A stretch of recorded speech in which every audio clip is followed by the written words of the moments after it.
Marcus Reed pressed the barrel of his service pistol against the doorframe of his own childhood home heart. Hammering jaw locked every muscle in his body, coiled like a wire pulled too tight. Someone was inside. The lights were burning. The coffee was fresh. And 14 months of war had taught him exactly one thing about uninvited guests. You don't wait to find out what they want. He pushed the door open, and a woman spun around with tears already running down her face, not screaming, not running, just staring at him like she'd been waiting her whole life for this exact moment. Then she whispered 6 words that stopped Marcus Reed completely cold. "You really don't remember our secret. Drop the city you're watching from in the comments. I want to see how far this story travels. And if you're new here, hit that subscribe button. You will not want to miss where this one goes." The cab driver didn't say much. That was fine with Marcus Reed. He hadn't come home for conversation. He sat in the back seat of the yellow Crown Victoria with his military backpack wedged between his boots and his eyes fixed on the passing road. The same cracked Georgia asphalt he'd ridden his bicycle on as a kid. The same rusted mailboxes. The same pecan trees lining Cedar Ridge Road, like they'd been standing there since before anybody could remember. Which in this part of Georgia was probably true. 14 months. That's how long he'd been gone. 14 months in a country where the air tasted like diesel fuel and every sunrise felt like a warning. He'd done his job. He'd kept his head down, kept his team supplied, kept the machine moving. He hadn't fired his weapon in combat logistics. Men rarely did, but he'd carried bodies. He'd sat with men who were dying in ways no army manual ever fully prepares you for. He'd written letters home for soldiers who didn't know how to say what they needed to say, and he'd mailed them knowing some of those men weren't going to see the responses. He was 32 years old, and he felt 60. "You got somebody waiting for you?" the driver asked. He had a thick South Georgia accent and a pine tree air freshener dangling from the mirror that smelled nothing like any pine Marcus had ever encountered. "No," Marcus said. It wasn't entirely a lie. His daughter Nia was with his Aunt Bertha in Savannah 3 hours south, and she'd be staying there another 2 weeks while Marcus got the house in order. His mother's house. The house he grew up in. The house that now belonged to him, along with a small collection of debts memories and a property tax bill that had arrived in his deployment inbox like an unwanted postcard. He wasn't ready to see Nia yet. He knew that was a terrible thing to admit even to himself. But Marcus Reed had spent 14 months performing a version of strength that wasn't entirely real, and he needed at least a few days to figure out how to be before he stood in front of his 6-year-old daughter and pretended everything was going to be all right. The cab pulled to a stop in front of a white clapboard house with a wide front porch and 2 rocking chairs that hadn't been used since his mother passed 10 months ago. Marcus stared at it through the smudged cab window. "This it?" the driver asked. "Yeah," Marcus said. "This is it." He paid the man in cash, grabbed his backpack, and stood at the end of the front walk for a long moment before moving. The house looked smaller than he remembered. His mother, Dorothy Reed, had kept this house like a temple. The porch always swept. The window boxes always had something living in them. Petunias in summer, ornamental kale in fall, whatever she could nurse through a Georgia winter. She'd painted the shutters twice in Marcus's memory, and both times insisted on doing it herself, standing on a 6-foot ladder in her Sunday church shoes because she didn't own any others. Now the window boxes were empty. The porch was clean enough, somebody from the church had been keeping up with it, but the rocking chairs sat at slightly wrong angles, the way furniture always looks when nobody lives with it anymore. Marcus exhaled slowly. "All right, Mama," he thought. "I'm home." He started up the walk, and that's when he saw it. A light on in the kitchen.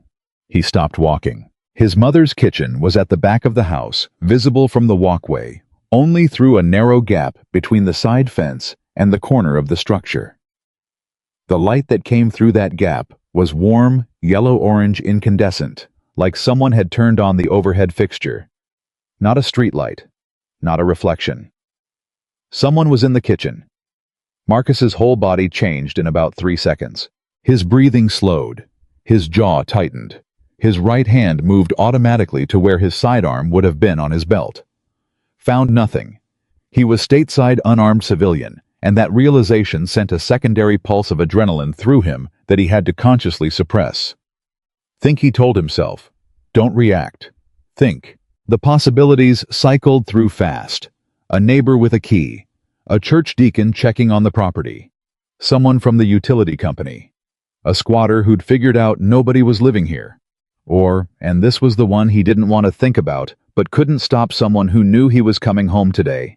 He approached the front door quietly. His footfalls on the porch steps were silent, old habit, older instinct. He pressed his palm against the door and felt no vibration, no movement. He tried the handle. Unlocked. He pushed the door open slow and stepped inside. The smell hit him first. Coffee. Fresh hot coffee, not the burned bottom of the pot kind, not the stale kind that lingers in upholstery for days after it's been made.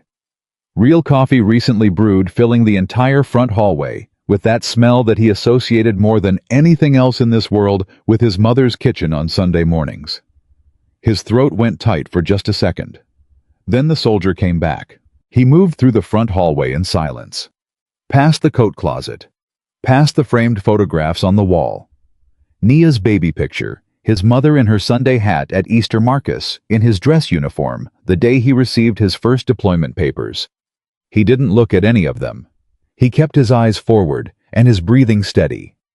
The kitchen door was half open. He put his shoulder against the wall beside it and listened. A soft sound, fabric moving maybe. The clink of a coffee mug being set down on tile. Someone was in there, and they weren't trying to hide it. Marcus pushed the door open with his foot and stepped inside. She was standing beside his mother's kitchen table. She looked young, maybe late 20s, with dark circles under her eyes that didn't match her age, a fading bruise along her left jaw that she hadn't quite covered with what little makeup she was wearing, and a coffee cup held in both hands, like it was the only warm thing she'd touched in a while. She was wearing clothes that didn't quite fit her, a flannel shirt too big in the shoulders, jeans that were slightly too short, and her hair was pulled back in the kind of knot that comes from necessity rather than choice. She spun when he entered. The coffee mug swung. A wave of hot liquid jumped over the rim and landed on the floor between them. For 2 full seconds, nobody spoke. Marcus registered several things in rapid sequence. No visible weapon, genuine shock on her face.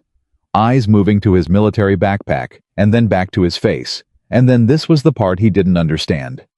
Something that looked almost like relief. Not the relief of someone caught in the middle of something wrong. The relief of someone who had finally found what they were looking for. She started. Who are you? Marcus said. It wasn't a question. It had a question's shape, but his voice came out flat and controlled.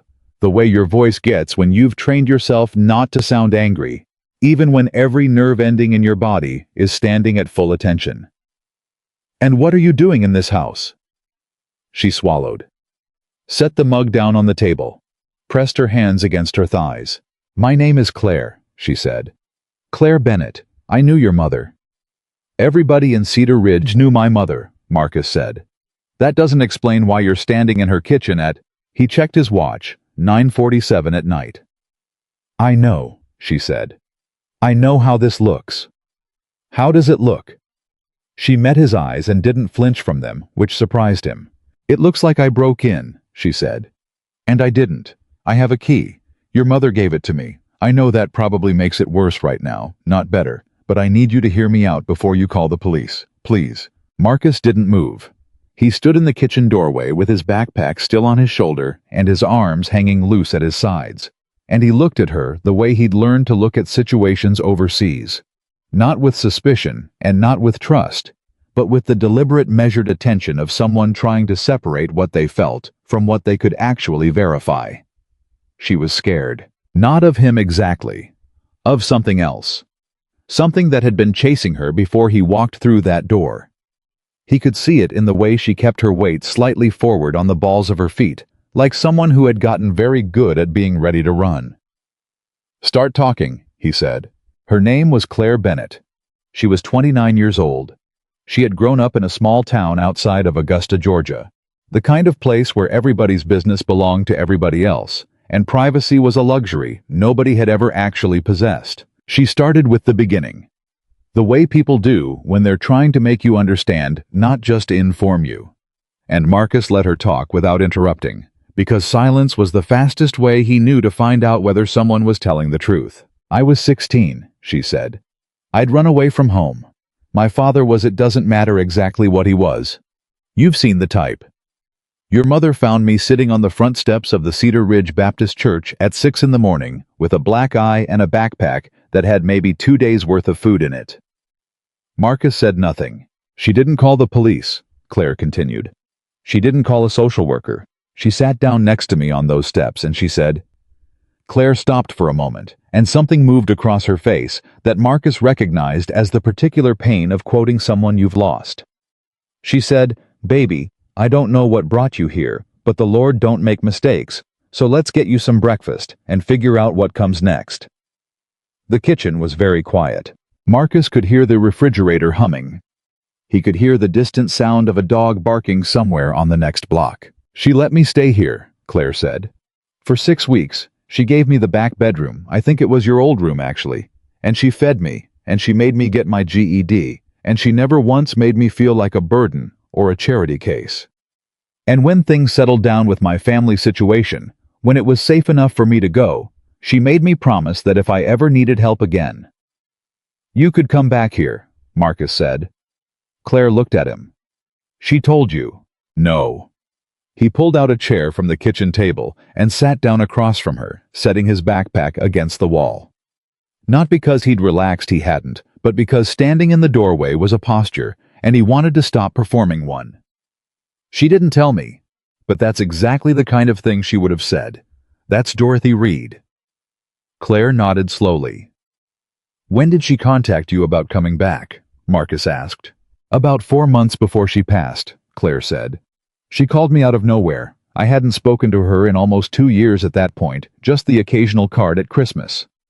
She said she'd been thinking about me, and she wanted to know how I was doing, and She stopped, looked at the table. I wasn't doing well. I didn't tell her everything. But your mother had a way of hearing what you weren't saying, you know. Marcus knew.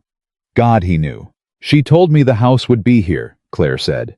She said she was going to write a letter to you explaining everything, and that she was going to leave a spare key with the neighbor Mrs. Alderman across the street, and that if I needed a safe place, this was it. She looked up at him. I was going to wait until I heard from you first. I want you to know that. I had Mrs. Alderman's number, and I was going to call ahead. But things moved faster than I planned, and I drove here 2 nights ago, and Mrs. Alderman remembered me, and she gave me the key, and I've been staying here since. 2 nights, Marcus said. 2 nights. He was quiet for a moment. Where's the letter? He said. The one my mother said she'd write. Claire's expression shifted. I don't know. She may have left it somewhere in the house, or... She paused. She may not have had time to write it. She passed pretty quickly at the end from what I understand. Marcus nodded once. He knew. He hadn't been there. That knowledge was a stone he carried in his chest that never got lighter. You said things moved faster than you planned, he said. What things? Claire wrapped both hands around her coffee mug again. She didn't drink from it. It was just something to hold. That's a longer conversation, she said quietly. I've got nowhere to be, Marcus said. And you're in my house at 9:47 at night, so I think you owe me a longer conversation. She looked at him for a moment, assessing the way people do when they're deciding how much of the truth they can afford to speak, and then she nodded slowly. Okay, she said. Okay. There's coffee, Claire said, half rising. I used your mother's machine. I bought my own beans. I didn't use anything of hers. I'm sorry, I should have asked, but obviously. Sit down, Marcus said, not unkindly. I'll get it. He found his mother's coffee mugs in the same cabinet they'd always lived in, third shelf left side the same dozen mismatched ceramic mugs that had accumulated over 30 years of church functions, teacher appreciation events, and random gifts from students who didn't know what else to bring. He poured himself a cup and stood at the counter for a moment, with his back to her, just breathing. The kitchen smelled like his mother's house. It smelled like coffee, and that particular brand of dish soap she'd bought at the same grocery store since 1987, and the faint ghost of her cooking decades of Sunday dinners absorbed into the walls and the ceiling and the wooden floors. He thought he was ready for this. He wasn't ready for this. He carried his coffee to the table and sat back down. "Tell me about the man you're running from," he said. Claire's head came up. "What makes you think—" "The bruise on your jaw," Marcus said quietly. "The clothes that don't fit. The fact that you drove here in the middle of the night instead of calling ahead like you planned. And the way you keep your weight on your front foot, like you haven't stopped being ready to run in a while." He wrapped his hands around his mug. "I've been around people who are being chased. I know what it looks like." The kitchen was very quiet. Then Claire Bennett set her own mug down, pressed her palms flat against the table like she was steadying herself, and started telling the truth. His name was Daniel Carter. She'd met him 2 years ago at a charity event in Atlanta. He was one of the event sponsors. Mid-40s, silver-haired, the kind of man who filled every room he walked into with the particular gravitational pull of wealth and absolute self-assurance. He'd singled her out across a crowded ballroom, and within 20 minutes of conversation, she understood why people called him magnetic. "How was charming," Claire said. "Not in a sleazy way, in a present way. He made you feel like you were the only person in the room he actually wanted to talk to, like he'd been looking for you specifically." Marcus nodded. He didn't say anything. "We dated for 4 months before he asked me to move in," Claire continued. "I thought I was being careful. I asked my friends what they thought. I paid attention to all the things they say you're supposed to pay attention to. Was he kind to service staff?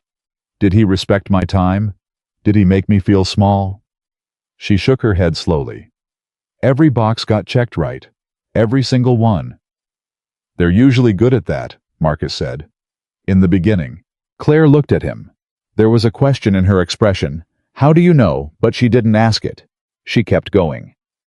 "We got engaged 8 months in, and it was after the engagement that things started to shift." She paused. "It wasn't sudden. It wasn't like one morning he became a different person. It was gradual. It was the way the tide comes in. You don't notice each individual inch. You just look up one day and realize the water is at your throat." She told him the rest of it in pieces. The first time he told her she was embarrassing him in public, they'd been at a dinner with his business associates, and she'd told a story that made everyone laugh, including Daniel.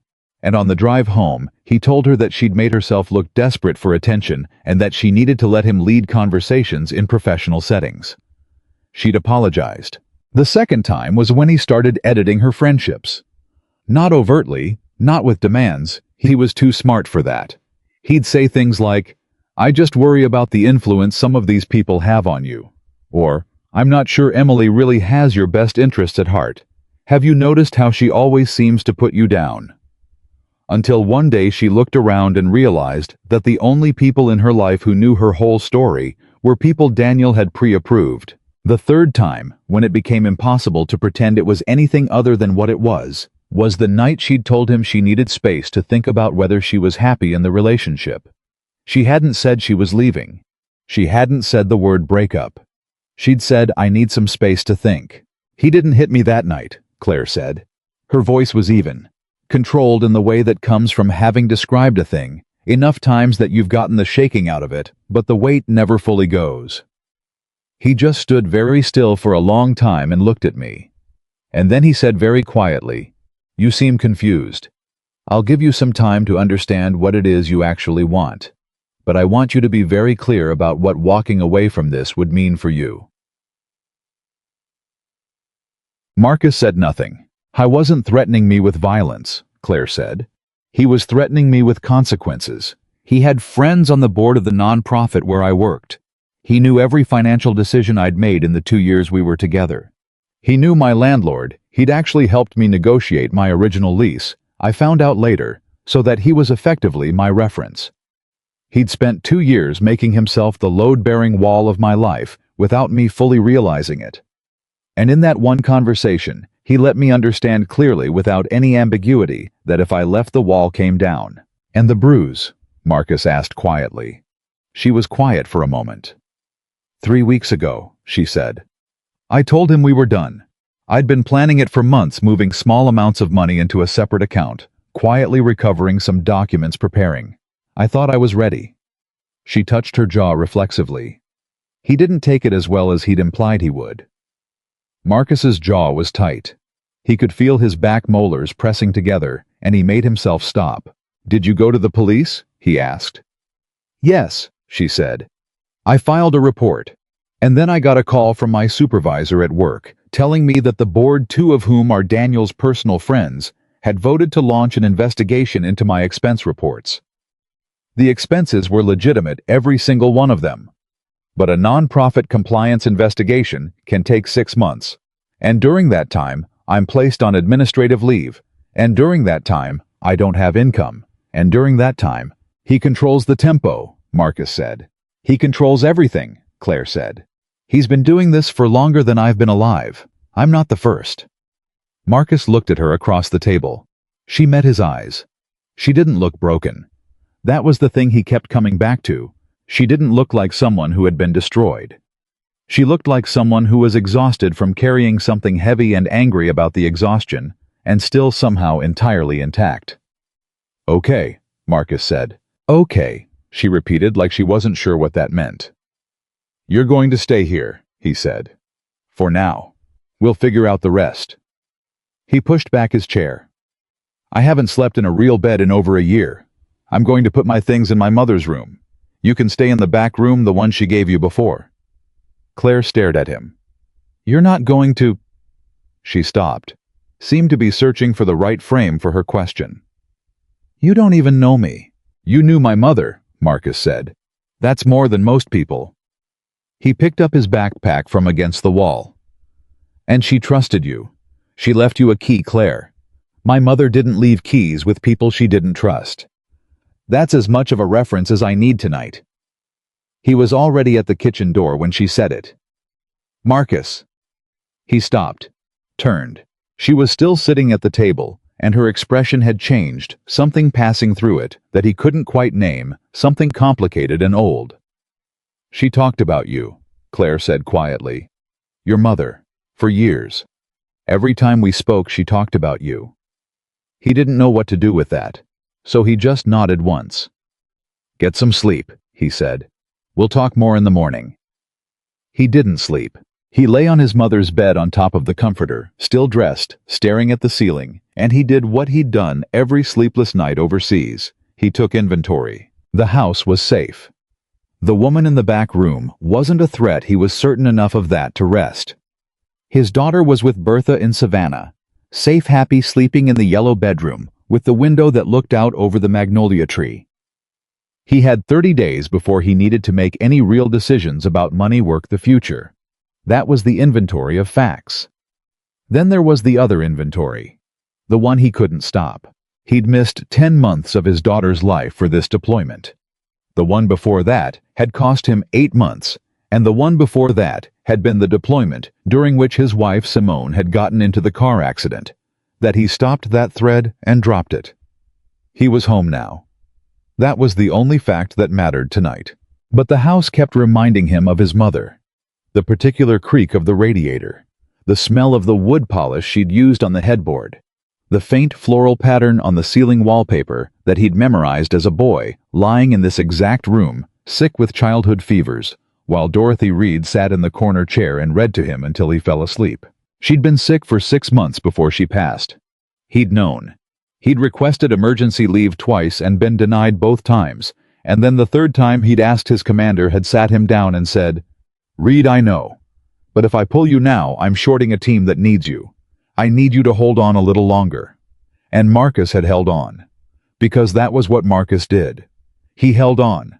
And his mother had died without him there. He lay there in the dark and let himself feel the full weight of that for a while without trying to move it.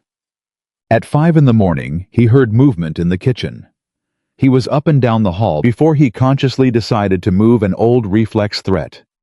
Response. And then he came through the kitchen door and found Claire standing at the counter in a borrowed oversized sweatshirt making eggs. She looked at him. He looked at her.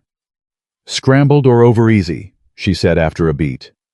Something in his chest shifted slightly, like a valve releasing. "Over easy," he said. He sat at the kitchen table, His mother's kitchen table, the same table he'd done 30 years of homework on, and Claire made eggs and put 2 slices of bread in the toaster and poured him coffee from the pot she'd already started. And for a few minutes the kitchen was full of small, ordinary sounds that Marcus Reed had not heard in 14 months. "You didn't sleep either," he said. "No," she said. She flipped his eggs. "I never really sleep the first couple nights somewhere new, too busy figuring out all the sounds the house makes." "The radiator," Marcus said. "The third step on the stairs. The window in the back bedroom that rattles when the wind comes from the north." She turned and looked at him with an expression he couldn't read. Then something in it softened. "Yeah," she said. "All of that." She put the plate in front of him and sat down across the table with her own, and they ate in silence for a while. Not the uncomfortable silence of 2 strangers, but something quieter and more careful. Like they were both negotiating the terms of a truce they hadn't yet put into words. "You said she talked about me," Marcus said finally. Claire looked up. "My mother. You said she talked about me." "All the time," Claire said simply. He waited. "She was proud of you," Claire said. "That was the main thing. Proud in a way that she said she couldn't always fully express to you directly because she didn't want to pressure you. She was afraid that if she told you how much she admired what you were doing, the military, the sacrifice, all of it, you'd push yourself even harder, and you were already pushing too hard." She paused. "She said you inherited that from your father. The thing where you turn caring into debt. Where every person who loves you becomes someone you have to earn your place with." The kitchen was very quiet. "She said that," Marcus said.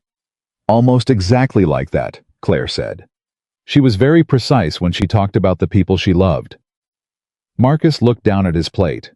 He wasn't sure what to say, so he said the simplest true thing. "I should have been here when she passed." "I know," Claire said. And she didn't try to fix it or argue with it or tell him that his mother understood or that she'd been at peace or any of the other things people say when they're trying to absorb someone else's guilt on their behalf. She just said, "I know," and let it be true. He looked at her. "How are you?" he started and then stopped. "How am I what?" He gestured vaguely. "You're dealing with—" He stopped again.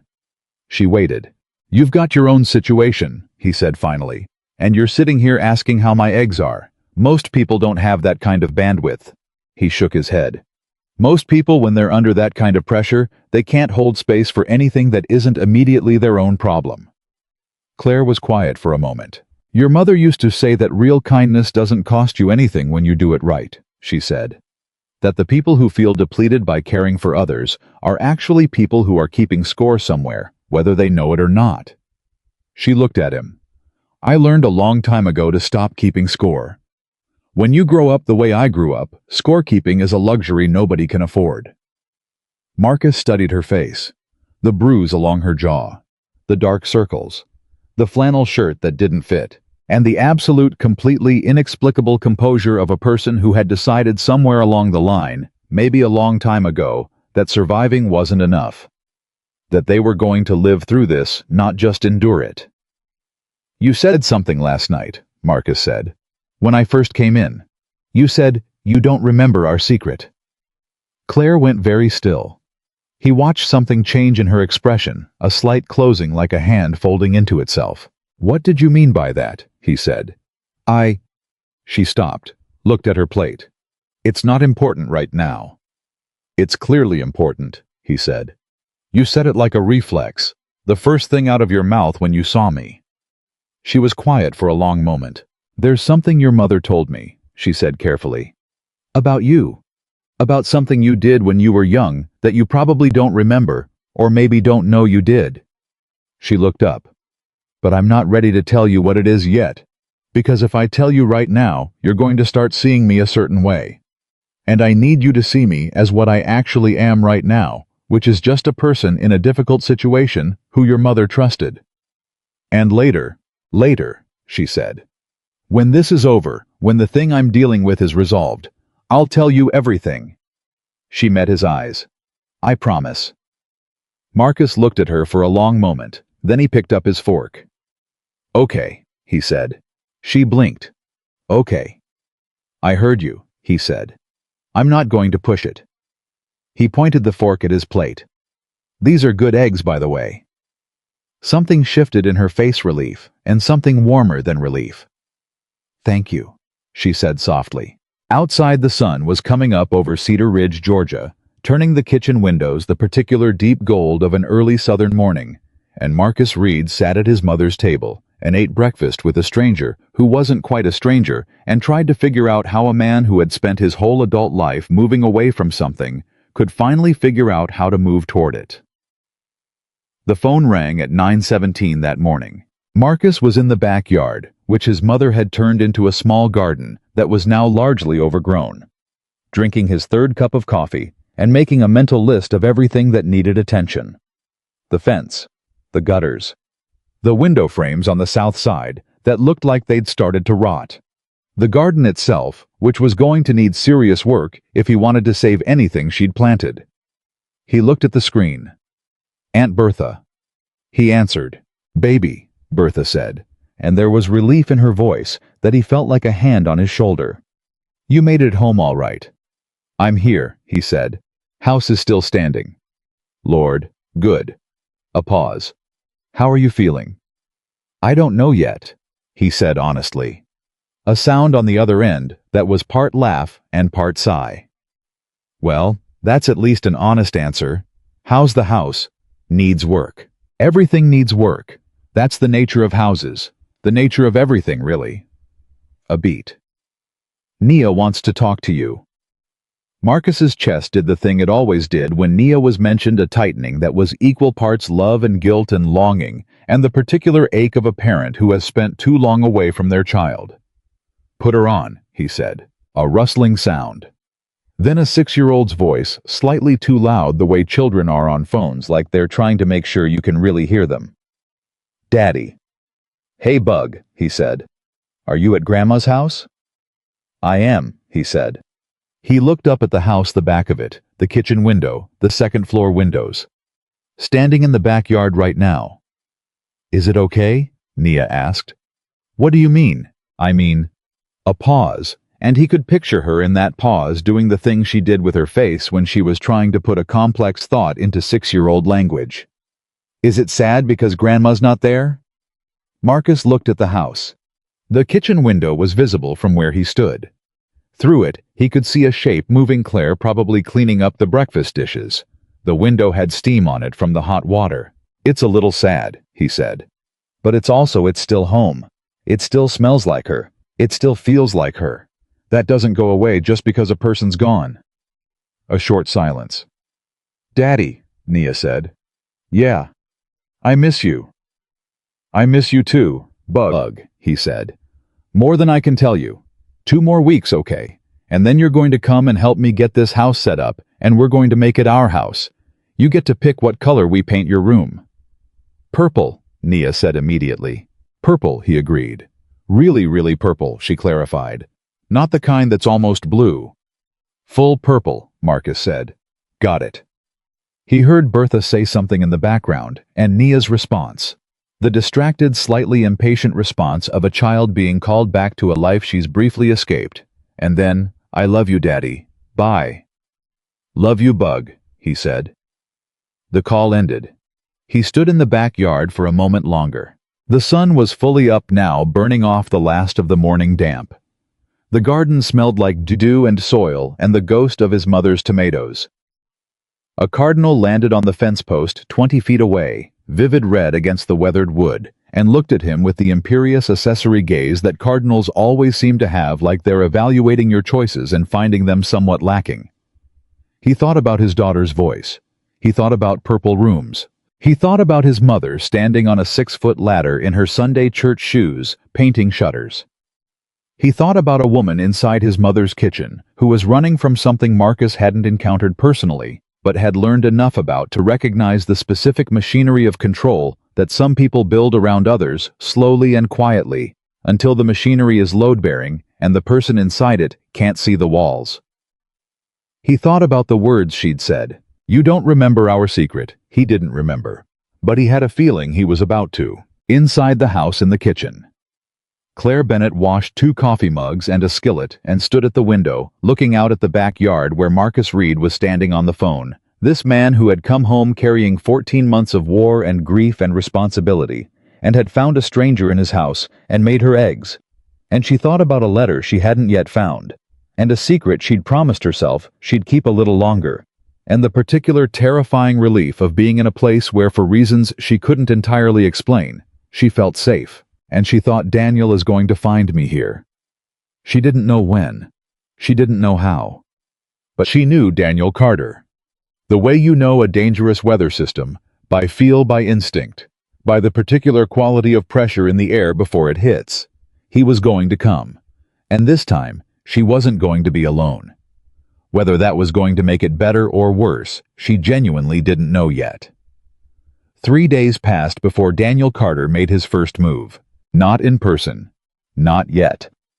Daniel Carter was never crude enough to show up somewhere unannounced when a phone call could do the same damage from a safe distance. That was something Claire had learned about him over 2 years, that he preferred to work at range the way a sniper does, creating impact without ever putting himself in a position to be held accountable for it.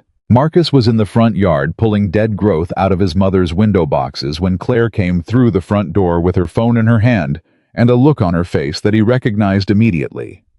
Not fear exactly. More like the particular stillness of someone who has just confirmed a thing they already knew was coming. "He found the car," she said. Marcus straightened. "How?" "He texted me." She turned the phone around. "He didn't threaten me. He just described my car, described where it was parked." She pointed at the street where her 12-year-old blue Honda sat at the curb. "He said he hopes I'm somewhere comfortable." Marcus looked at the phone, then at the street, then at her face. "He's telling you he knows where you are," Marcus said. "Yes. But he's not coming yet." "No." She lowered the phone. "He never moves until he's ready. Until he's already set up every exit so that no matter which way things go, he's positioned correctly." She paused. "That's how he operates. He doesn't chase. He cuts off. He waits until you have nowhere left to run, and then he knocks." Marcus pulled off his work gloves and tucked them in his back pocket. "Does he know whose house this is?" "Not yet," she said. "Maybe. Possibly." She pressed her lips together. "I parked 2 streets over for the first 2 days. But I moved the car yesterday because I thought I don't know what I thought. I thought I was being paranoid." "You weren't being paranoid," Marcus said. "No," she agreed. "I wasn't." He looked at her for a long moment. The morning light was sharp, and she was standing in the full force of it, and he noticed again what he'd noticed that first night, that she didn't collapse under pressure. She absorbed it, redistributed it somewhere internal, and came back out the other side, still functional, still present, still fighting some battle nobody else could see the shape of. "Go inside," he said. "Park the car around back if you can get it through the gate, and don't answer him." She looked at the phone. "If I don't answer, he escalates." "Let him escalate," Marcus said. "An escalation leaves evidence. Right now, all he's done is send you a text message that describes a blue car on a public street. That's not a crime. Let him push further." She studied his face. "You sound like you've done this before." "I've dealt with people who use patience as a weapon before," he said. "The counter to patience is more patience. You don't blink first." She nodded slowly. Then she went inside. Marcus stood in the front yard for another moment, looking at the street. Looking at the neighboring houses, the parked cars, the ordinary geography of Cedar Ridge on a Wednesday morning. He was looking for anything that didn't belong. Old reflex. In theater, you learned to read an environment for the things that were slightly wrong. The vehicle that had been parked in the same spot for 2 days. The person who was looking without appearing to look. He didn't see anything that raised his alarm. But Daniel Carter, from everything Claire had told him, was not a man who made himself visible before he was ready. Marcus went back inside. That afternoon he called his old friend James Whitfield, who had retired from the Fulton County DA's office 2 years ago and was now running a small private practice in Atlanta. They'd grown up 3 blocks apart in Cedar Ridge, and Marcus had once pulled James out of a fight he was losing badly in 10th grade, which meant James had operated for the last 20 years on the assumption that he owed Marcus Reed at least one significant favor. "Domestic situations like this," James said over the phone, his voice careful and practiced. "The documentation is everything. If there's a police report, that's your foundation. What she needs to build on top of that is a pattern." Texts. Emails any contact he makes from this point forward. Every single one. Saved, dated, documented. A restraining order is possible, but it has to be predicated on a credible threat and a text message describing a parked car, while absolutely a form of intimidation is going to take a creative lawyer to. "I know a creative lawyer," Marcus said. A beat. Then with a slight warmth, "I'll clear some time this week. Have her call my office." "Thank you, James." "Don't thank me, just Marcus." A pause. "Be careful. Men like this, when they feel the ground shifting under them, they don't always respond the way you'd expect. The more controlled they are normally, the less predictable they get when control starts to slip." Marcus thought about that after he hung up. He thought about it while he made lunch. He thought about it while he and Claire sat at the kitchen table, and he told her about James Whitfield, and she listened with the focused attention of someone taking mental notes, and he noticed not for the first time that she processed information the way good soldiers do. Quickly, practically, without wasted emotional energy. "You don't have to do all this," she said when he finished. "I know," he said. "Seriously, you came home to rest Marcus, to figure out your own life. You didn't come home to take on someone else's war." "No," he agreed. "But my mother left you a key. She was very deliberate about everything she did. She didn't leave you that key because she thought you'd be fine on your own. She left it because she was asking someone to help." Claire was quiet. "She was asking me," Marcus said simply. Something crossed Claire's face that she didn't manage to control fast enough. A wave of emotion quickly pulled back under but real. She looked down at the table for a second. When she looked back up, her eyes were steady again, but slightly brighter. "She loved you more than she knew how to say," Claire said softly. Marcus picked up his coffee. "I know." That night, he found the letter. He'd been going through the small writing desk in his mother's bedroom, looking for the property tax documents, which his mother had always filed in the same expandable folder she'd owned since the 80s, when his hand touched the bottom of the center drawer and felt the slight unevenness of paper taped to the wood. He'd pulled the drawer all the way out and turned it over and found a plain white envelope sealed with his name written on the front in his mother's handwriting. Marcus. He sat on the edge of the bed for a long time holding it. He wasn't sure why he didn't open it immediately. Some part of him understood that whatever was inside was going to change something, not externally, not in any practical way, but internally in whatever place still held the version of himself that his mother had known. He wasn't sure he was ready for that change. He opened it anyway. It was 4 pages written in his mother's careful cursive, the handwriting that had changed slightly near the end. Shakier, smaller, more deliberate. The way handwriting goes when the hand has to fight harder to do what it used to do without thinking. He read it in one sitting without stopping. By the second page, he understood why Claire had said, "I'm not ready to tell you yet." By the third page, he understood why she'd come back here, out of all the places she could have gone. And by the 4th page, Marcus Reed understood that the secret was not what he had expected. It was not a dramatic revelation. It was not the discovery of a hidden family connection or a lie that had defined his life. It was something smaller and more devastating than that. When he was 17, Marcus had been in a bad place. This was not something he had ever fully articulated to anyone, not in the way you articulate things when you really want to be understood. His father had been gone for 3 years at that point. Not dead. Just gone. One of those slow disappearances that happens inside families before the official departure. And Marcus had been processing that absence in the way that 17-year-old boys with no template for grief typically process things badly. He'd been skipping school. He'd been in 2 fights that his mother knew about, and at least one more that she didn't. He'd been doing the thing that people do when they're drowning and don't have the language for it, pushing everyone away, and then resenting them for going. His mother had written a description of that period with a clarity and a tenderness that made his chest hurt. She'd written about lying awake at night, trying to figure out how to reach him. She'd written about the prayer she'd started saying every morning, "Lord, send this boy someone who can hear what he isn't saying." And then she'd written about Claire. Claire had been in the house for 3 weeks at that point, 16 years old. Quiet, careful, occupying the back bedroom, and asking for nothing. She and Marcus had barely spoken.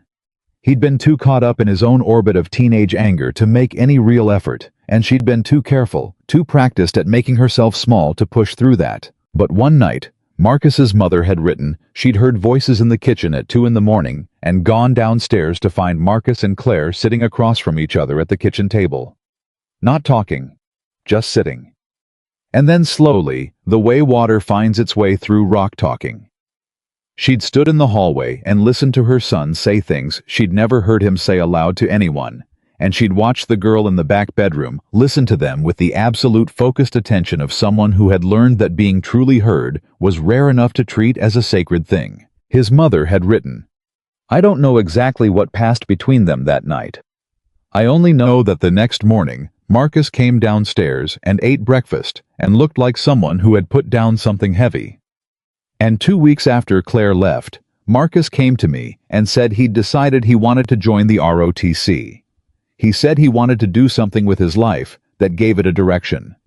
I believe, though, I never told him that he found that direction in a 2-hour kitchen conversation at 2 in the morning with a girl he barely knew." Marcus sat on the edge of his mother's bed with the letter in his hands. He didn't remember that night, or rather, he hadn't. But now, with his mother's description in front of him, something was moving in the deep sediment of his memory. Not the specific words, not the specific conversation, those were gone. But the feeling of it. The feeling of sitting in the kitchen at 2 in the morning with someone who was listening. Someone who wasn't trying to fix him, or argue with him, or tell him to pull it together. Someone who was just there. He had carried that feeling for 15 years, without knowing what it belonged to. He folded the letter carefully, put it back in the envelope, set it on the nightstand. He sat there for a while in the dark. Then he got up and went downstairs. Claire was in the kitchen. She was always in the kitchen when she couldn't sleep. He'd noticed like the kitchen was the only room where she felt fully authorized to exist, sitting at the table with a cup of tea and a legal pad on which she'd been writing. What looked like a timeline of some kind. Documentation, probably dates and events, the careful construction of a paper record. She looked up when he came in, took in his expression, set down her pen. He pulled out a chair and sat across from her and set the envelope on the table between them. She looked at it, then at him. "You found it," she said. "Yeah." "Are you angry?" He thought about it honestly. "No," he said. "I'm not angry." He was quiet for a moment. "I don't remember that night, the kitchen conversation. I know that's strange." "It's not strange," Claire said. "I had the same thing going on at 16 that you did. You probably locked it away somewhere, the way you do with things that are too heavy to look at directly." She paused. "I remembered it. I remembered it clearly, because it was the first time in maybe 2 or 3 years that someone had listened to me like my words had weight." He looked at her. "I wrote letters to your mother for years afterward." Claire continued, her voice even and steady. "Not about you specifically, just staying in touch.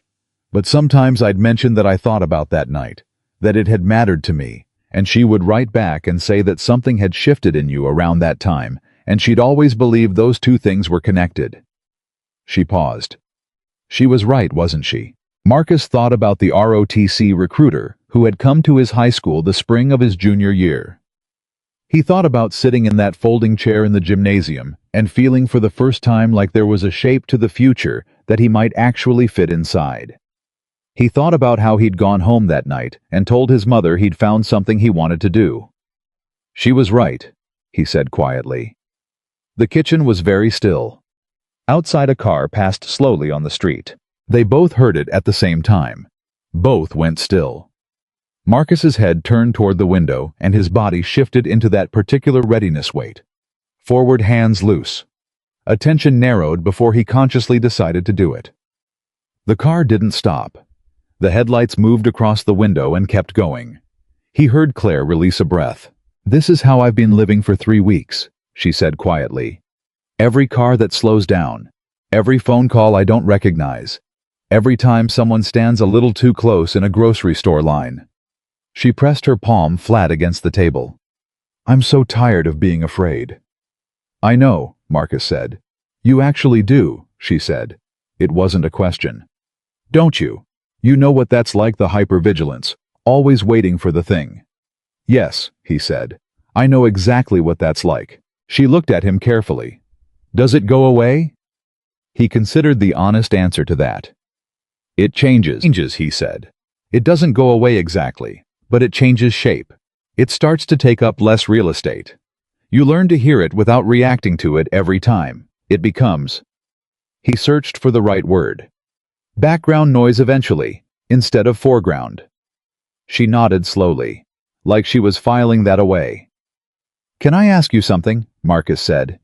"Yes.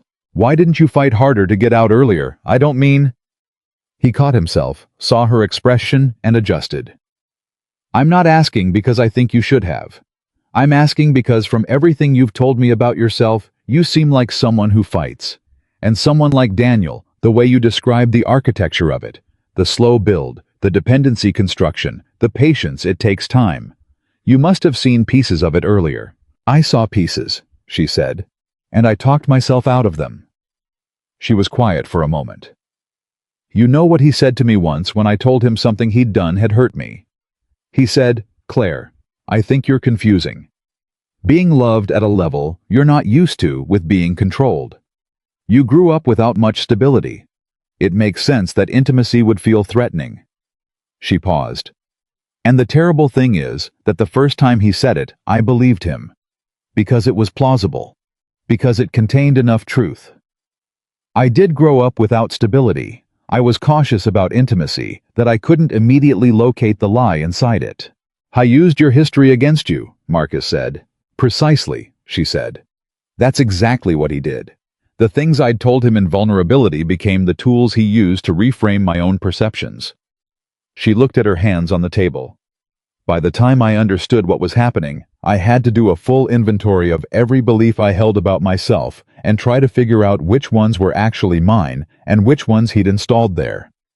She said it almost clinically, like she was describing a software problem. "That took longer than leaving him did." Marcus thought about soldiers he'd known overseas, who'd come back changed in ways nobody could fully see. Who'd had to do that same inventory of what was theirs and what the war had put there. He'd had to do some of it himself, was still doing it, lying on his mother's bed at night, trying to separate Marcus Reed, the person from Marcus Reed, the function, the logistics specialist, the reliable one, the one who never asked for anything because asking felt like weakness. "I think," Marcus said slowly, "that the people who do the most damage to us are usually the ones who found the space where we were already uncertain about ourselves and set up residence there. Because that's the place where we have no defenses, where we second-guess our own instincts." Claire looked at him for a long moment. "That," she said, "is the most precise description of it I've ever heard."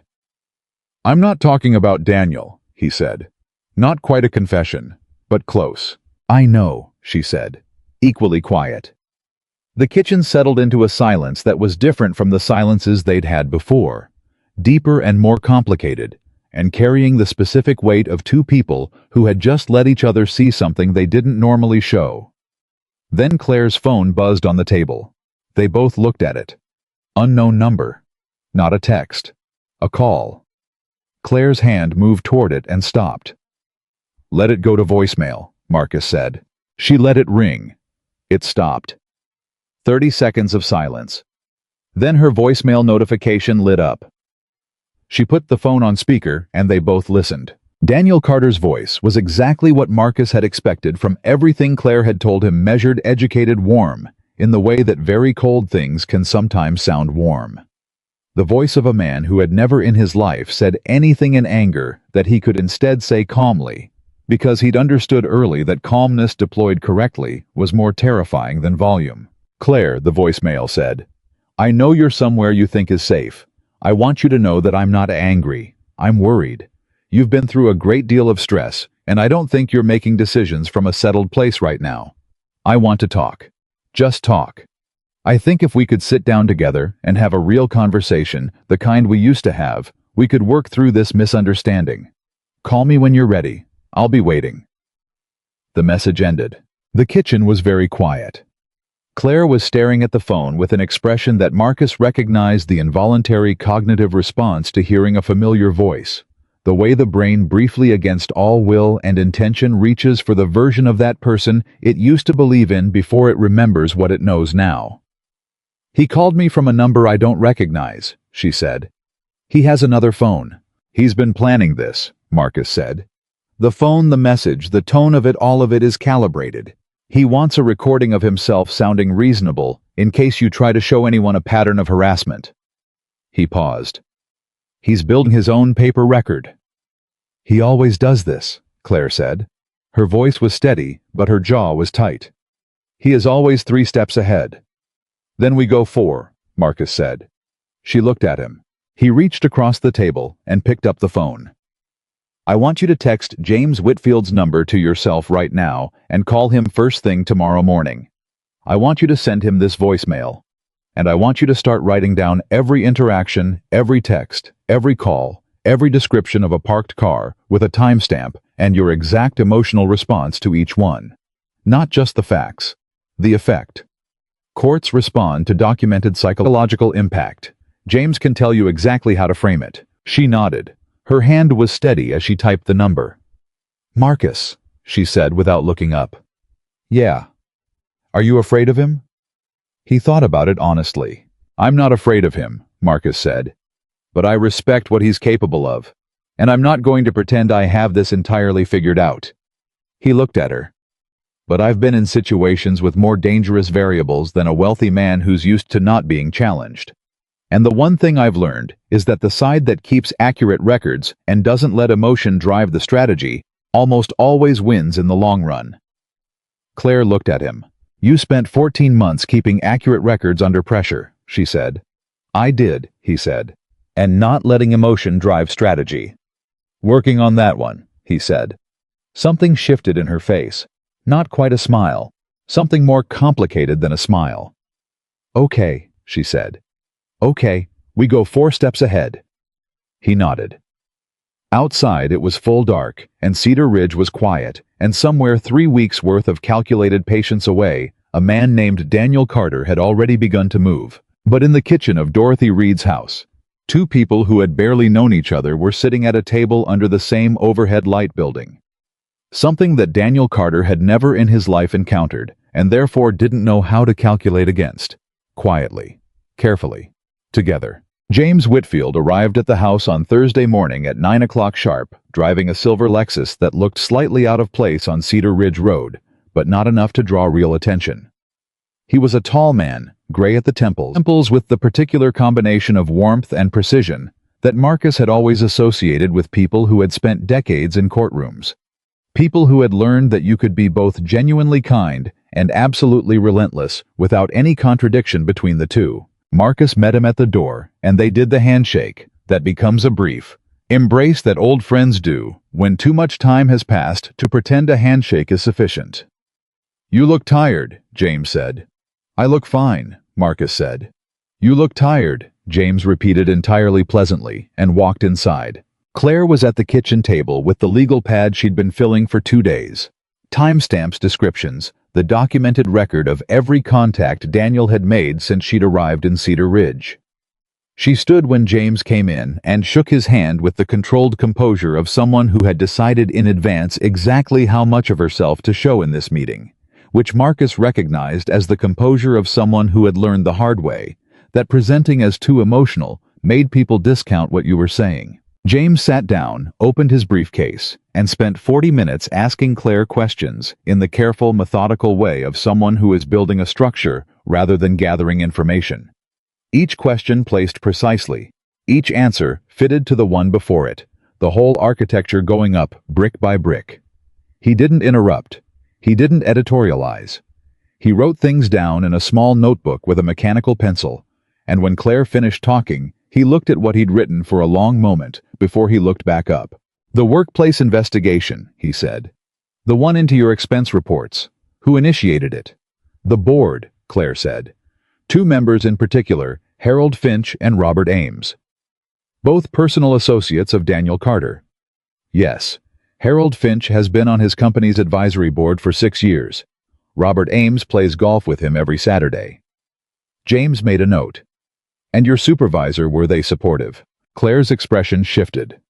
My supervisor called me the day after I filed the police report and told me she was sorry, but her hands were tied. She said it in a way that told me the decision had come from above her, and that she'd been instructed on exactly what to say. Did she use the word instructed? No, but she used a phrase, "we've been advised," and then caught herself. James looked up. You remember the exact phrase. I remember everything, Claire said quietly. When you've been in a situation like this, you develop a very specific kind of attention. You record things without knowing you're doing it, because some part of your brain understands that the details are going to matter later. James nodded slowly. He looked at Marcus briefly, one of those old friend looks that carries an entire sentence in a half-second, and then back at Claire. The voicemail, he said. The one from the unregistered number. You saved it. Forwarded to myself and to Marcus's email immediately after we listened to it, Claire said. James almost smiled. Good, he said. That's very good. He leaned back. All right, here's what I want to tell you, and I want you to hear all of it before you respond. The workplace investigation is actually useful to us. It's the overreach.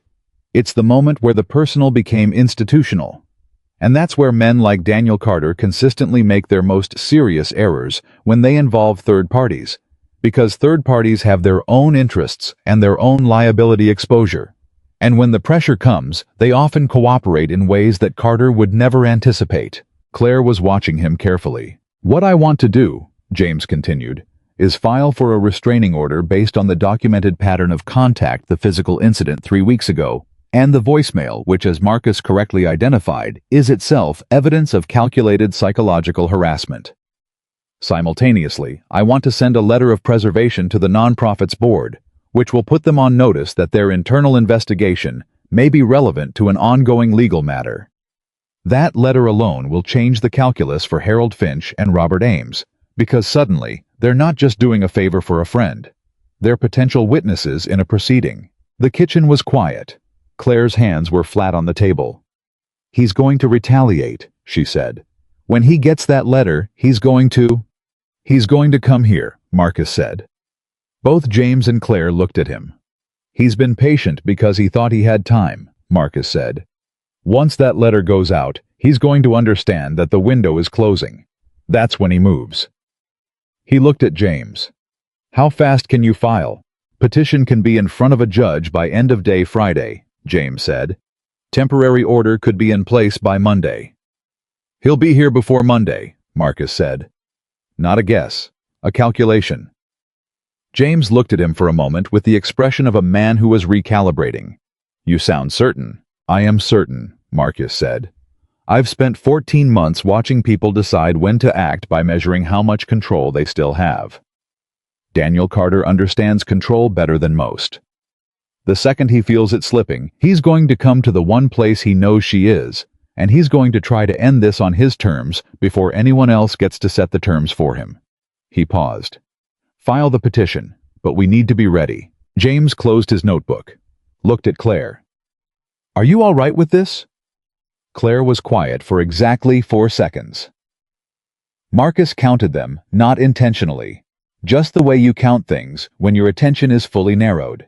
Then she said, yes, file it. James left at 11:15. The house felt different after he was gone, slightly pressurized like the air before a storm. And Marcus and Claire moved through the rest of the morning with the quiet, coordinated efficiency of two people who had arrived at an unspoken agreement about what the next 48 hours required. At 12:30, Marcus called Aunt Bertha. I need Nia to stay with you a few more days, he said, walking to the backyard, so Claire wouldn't hear the conversation. Maybe through the weekend. Bertha was quiet for a moment. She was a woman who had raised 4 children and buried 1 husband, and had developed through that life a very accurate instrument for detecting when people weren't telling her the full truth. Marcus, she said. "What's going on in that house?" "Nothing I can't handle," he said. "That is not the same as nothing," Bertha said. He told her enough. Not everything, not the specifics of what Daniel Carter was capable of, but enough that she understood the situation had variables and that Nia's presence would complicate them. Bertha listened without interrupting, which was how Marcus knew she was taking it seriously. "She misses you," Bertha said when he finished. "I know," he said. "She asked me this morning if you were going to be there when she woke up. I told her not yet, and she was very quiet for a very long time, and then she said, okay, in that voice she uses when she's decided not to make something harder than it already is." A pause. "She sounds like you." Marcus stood in the backyard and let that land where it needed to land. "I'll call her tonight," he said. "I'll explain." "You'd better explain it right," Bertha said. "That child is 6, not 2. She knows when she's being managed." After he hung up, Marcus stood in the yard for a moment. He'd been home 8 days, and he hadn't seen his daughter yet. He'd come home to heal, and instead, he was running a counter-operation against a man he'd never met. Some part of him, a small, angry part, wanted to locate the irony in that and be resentful of it. But the larger part, the part that had read his mother's letter twice more since that first night, understood that this was in a way exactly what coming home had always meant. Not rest, not withdrawal. Presence. Showing up in the specific way that was needed rather than the general way that was comfortable. He went back inside. At 2 in the afternoon, Claire looked up from the legal pad and said, "Can I ask you something about Nia?" "Yeah," he said. "What's she like?" He sat down across from her. It wasn't a question he got asked often, or at least not in a way that invited a real answer, rather than a social summary. Most people asked about Nia the way they asked how someone was doing, expecting a positive generalization, not the full account. "She's deliberate," he said. "She thinks before she talks, which is unusual at 6. She's very observant, she notices things adults miss. She asked me once when she was 4. Why the man at the grocery store looked sad, even though he was smiling, and she was right. He was sad. I don't know how she saw that." He paused. "She's also stubborn in a way that is sometimes exhausting and always impressive. She decides what she thinks about something, and it takes a serious argument to move her. She sounds like her father," Claire said. "That's what my aunt just said." "It's a compliment," Claire said. "Both times." He looked at her for a moment. "She lost her mother when she was 2, he said. "She doesn't really remember Simone. She knows who she was. We have photographs. I've told her stories, but the loss isn't personal to her the way it is to me.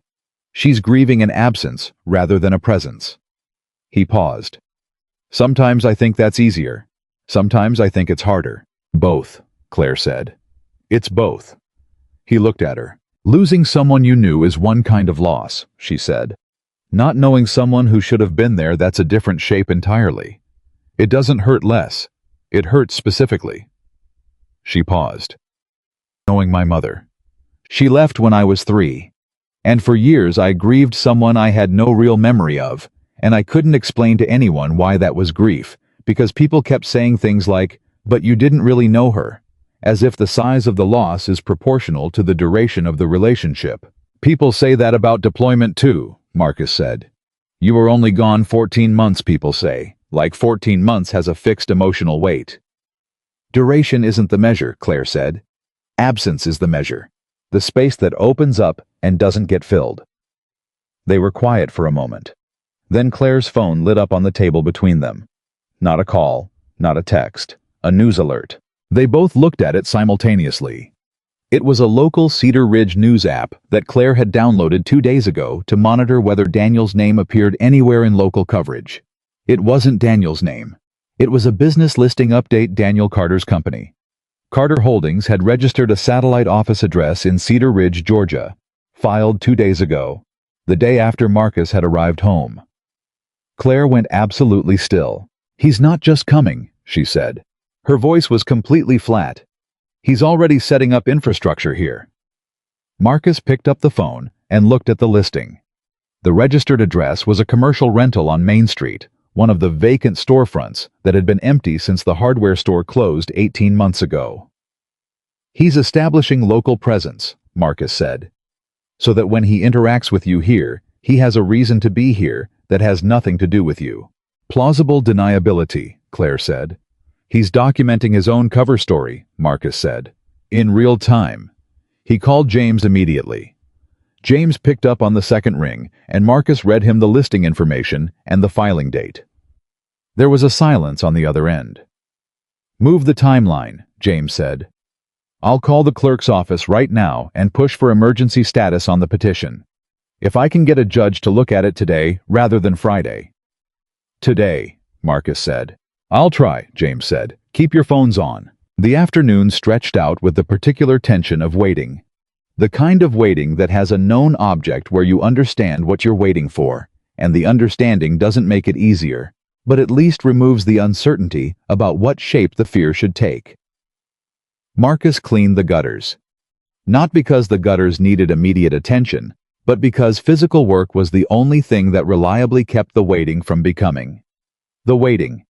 The constant internal calculation of risk and response, that was the brain's way of trying to control what it couldn't control. Claire sat in the kitchen and documented.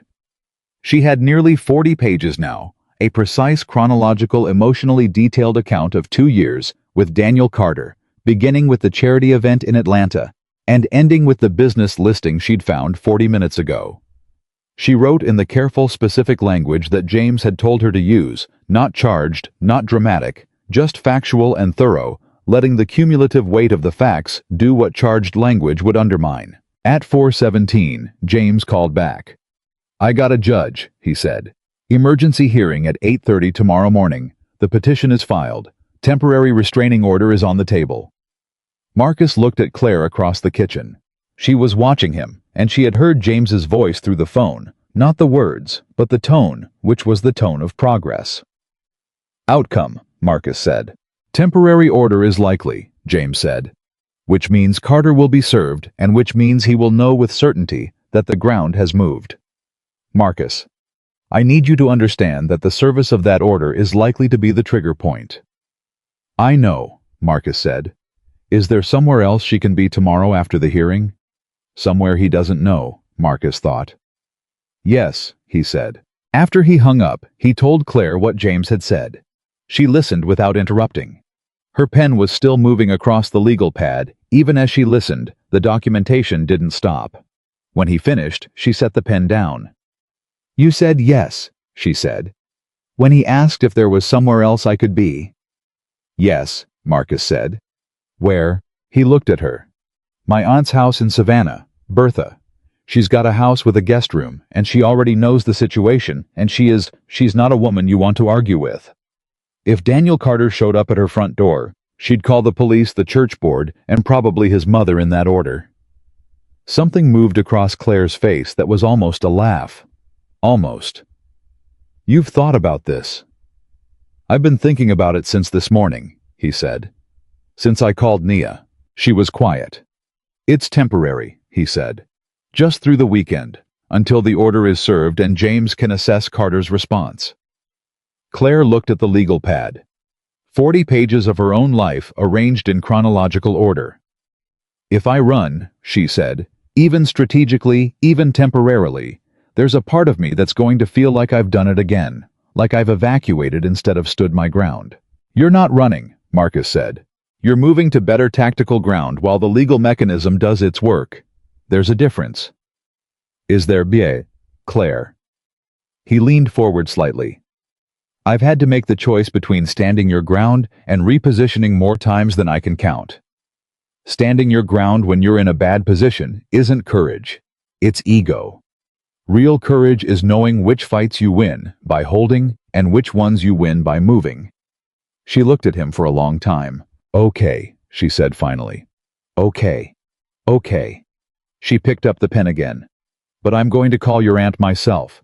I want to hear from her directly that this isn't an imposition." "She'll tell you it's not," Marcus said. "I know, but I want to hear it for myself." He almost smiled. Bertha answered on the first ring, because Bertha always answered on the first ring, And within 2 minutes, she was talking to Claire in the particular way she talked to people she'd decided to take under her wing, warmly, directly, and with the complete absence of drama that was somehow more reassuring than any amount of reassurance.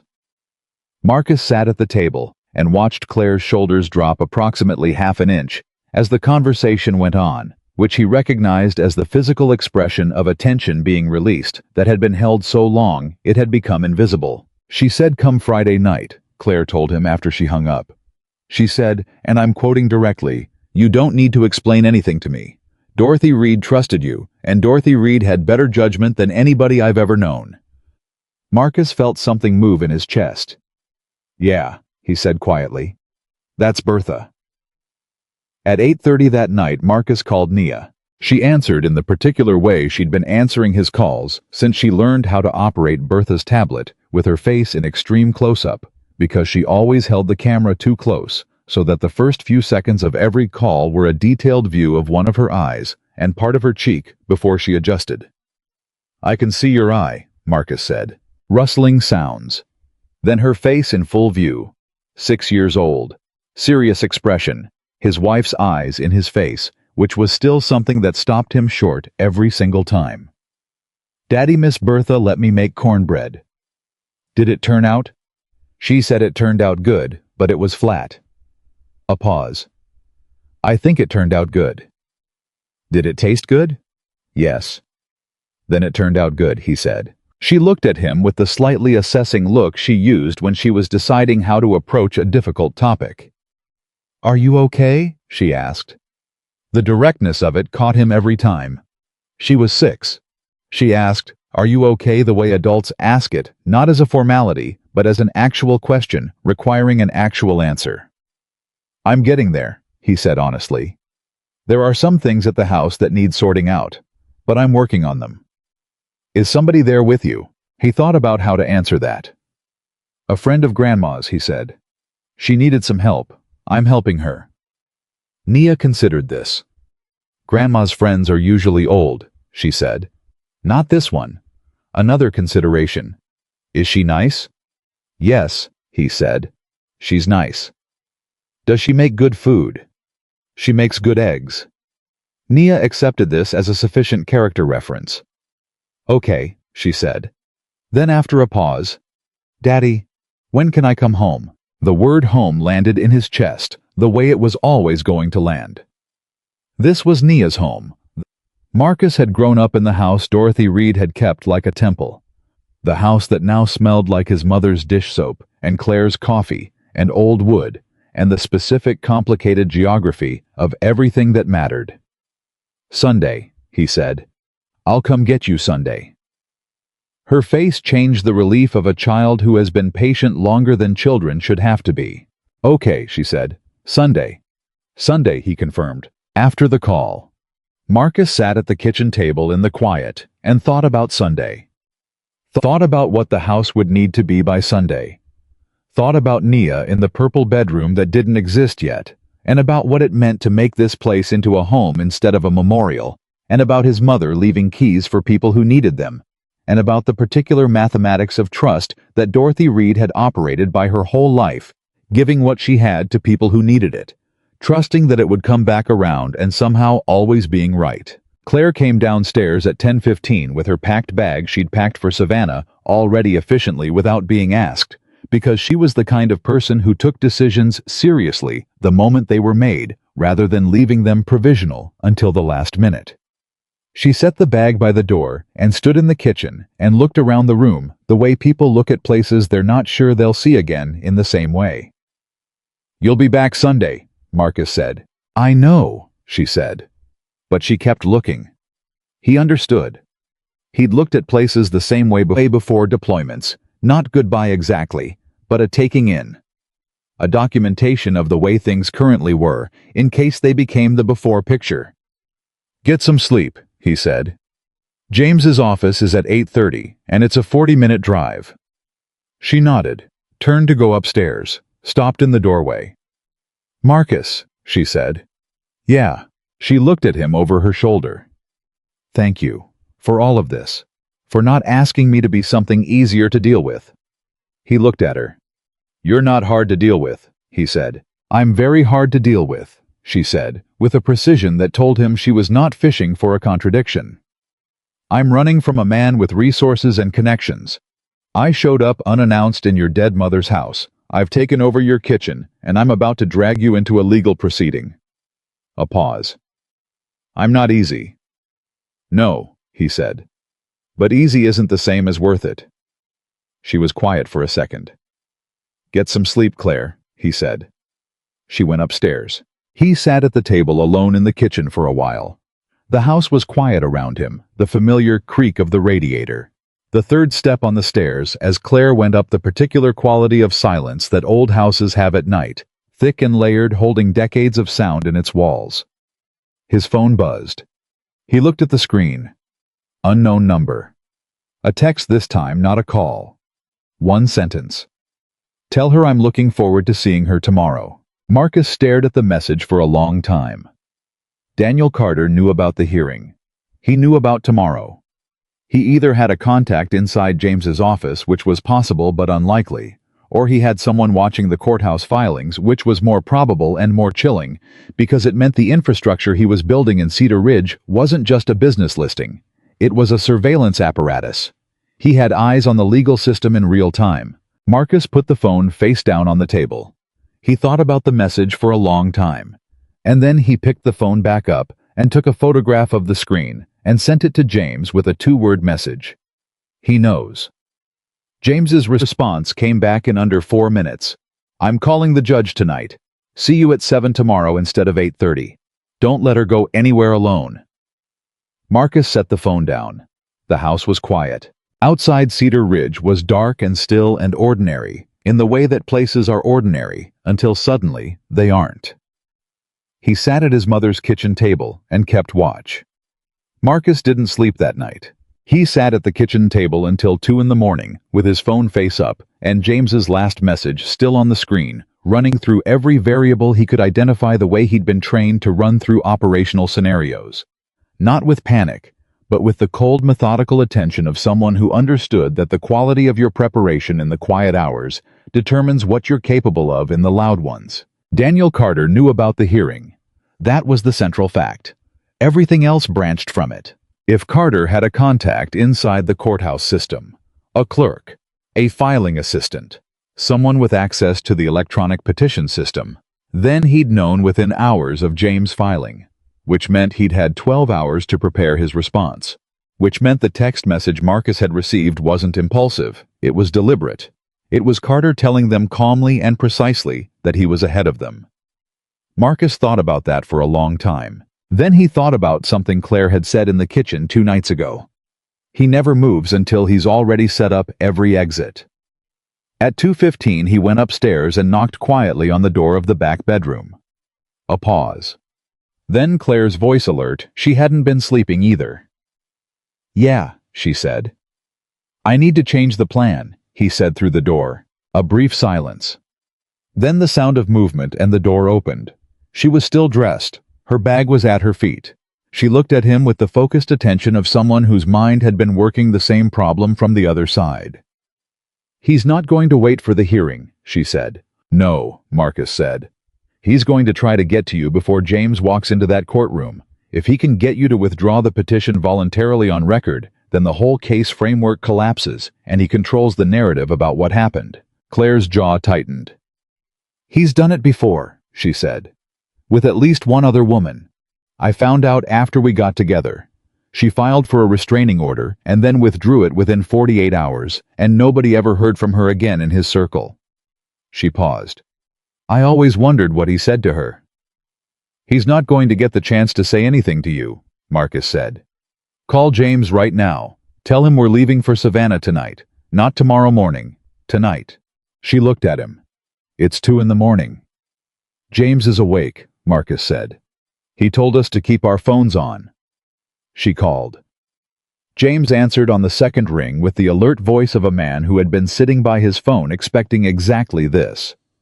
Marcus stood in the hallway and listened to Claire explain the timeline shift, and he watched James's response move across her face as she listened, the slight release of tension that meant James had confirmed the instinct. "He says go," Claire said after she hung up. He'll handle the 7 o'clock motion by himself. He thinks our physical absence from Cedar Ridge actually strengthens the case. It demonstrates that the threat level is credible enough to require relocation. Get your bag, Marcus said. They were in his truck and moving through the dark streets of Cedar Ridge by 2:43 in the morning. Marcus drove without the radio. Claire sat in the passenger seat with her legal pad on her knee and her phone in her hand, and the particular composure of someone who had stopped being afraid of the dark a long time ago, because the dark had stopped being the worst thing they could imagine. She wasn't rigid. She wasn't performing calm. She was just present in the way that people become present when they've made a decision and committed to it fully, and there's nothing left to do but move. They'd been driving for 20 minutes when she said, "He's going to show up at the house." "Yes," Marcus said. "Tonight probably. When he realizes I'm not there." "He'll know we ran," Marcus said, "which is what he wants. Except we're not running, we're repositioning." He glanced at her briefly. "There's a difference, and I need you to remember it." "I remember," she said. "The house is empty," he said. "There's nothing there for him to use. No confrontation, no scene, no moment he can control or record or reframe. Just an empty house." He paused. "That's going to make him furious. Because men like Carter need the encounter. They need you in the room. That's where their power lives in real time in person, in the dynamic they've spent years practicing." She was quiet for a moment. "You've studied this. I've dealt with people who use psychological control as a tactical instrument," he said. "The theater changes, the mechanics don't." She looked at him in the dark of the cab. "Who did you deal with overseas?" He kept his eyes on the road. "Informants sometimes. People who are playing both sides. You learn to recognize the behavior pattern the way they use your trust against you. The way they keep you slightly off balance, so you're always working to regain equilibrium rather than thinking clearly." He paused. "Carter is a civilian version of the same thing. Better dressed, better lawyer, same mechanism. Does it bother you," she said, "that you can see it so clearly in my situation, but—" She stopped. "But I couldn't see it in my own," he said. She didn't answer. Which was an answer. "I thought about Simone, about the marriage, about the years of deployment and absence, and the silent accumulation of distance that neither of them had known how to name until it was too wide to cross. He thought about the guilt he'd carried since the accident. The particular cruelty of grief that is also guilt. Not just losing someone, but believing that the losing was something you caused or could have prevented. He thought about the way he'd carried that without telling anyone, because telling someone would have required him to be something other than functional, and functional was the only version of himself he'd known how to maintain. "I'm working on it," he said. She nodded once, and didn't push, which he was beginning to understand was one of her most significant qualities. She knew when to press and when to leave something alone, and the calibration was almost always exactly right. They crossed the county line at 3:20. At 3:47, Marcus's phone rang. He had it in the cup holder between them, and they both saw the screen at the same moment, Cedar Ridge unknown local number. He picked it up without putting it on speaker. "Reed." A woman's voice, older, slightly flustered. "Is this Marcus Reed, Dorothy's son?" "Yes," he said. "Who is this?" "This is Helen Alderman from across the street.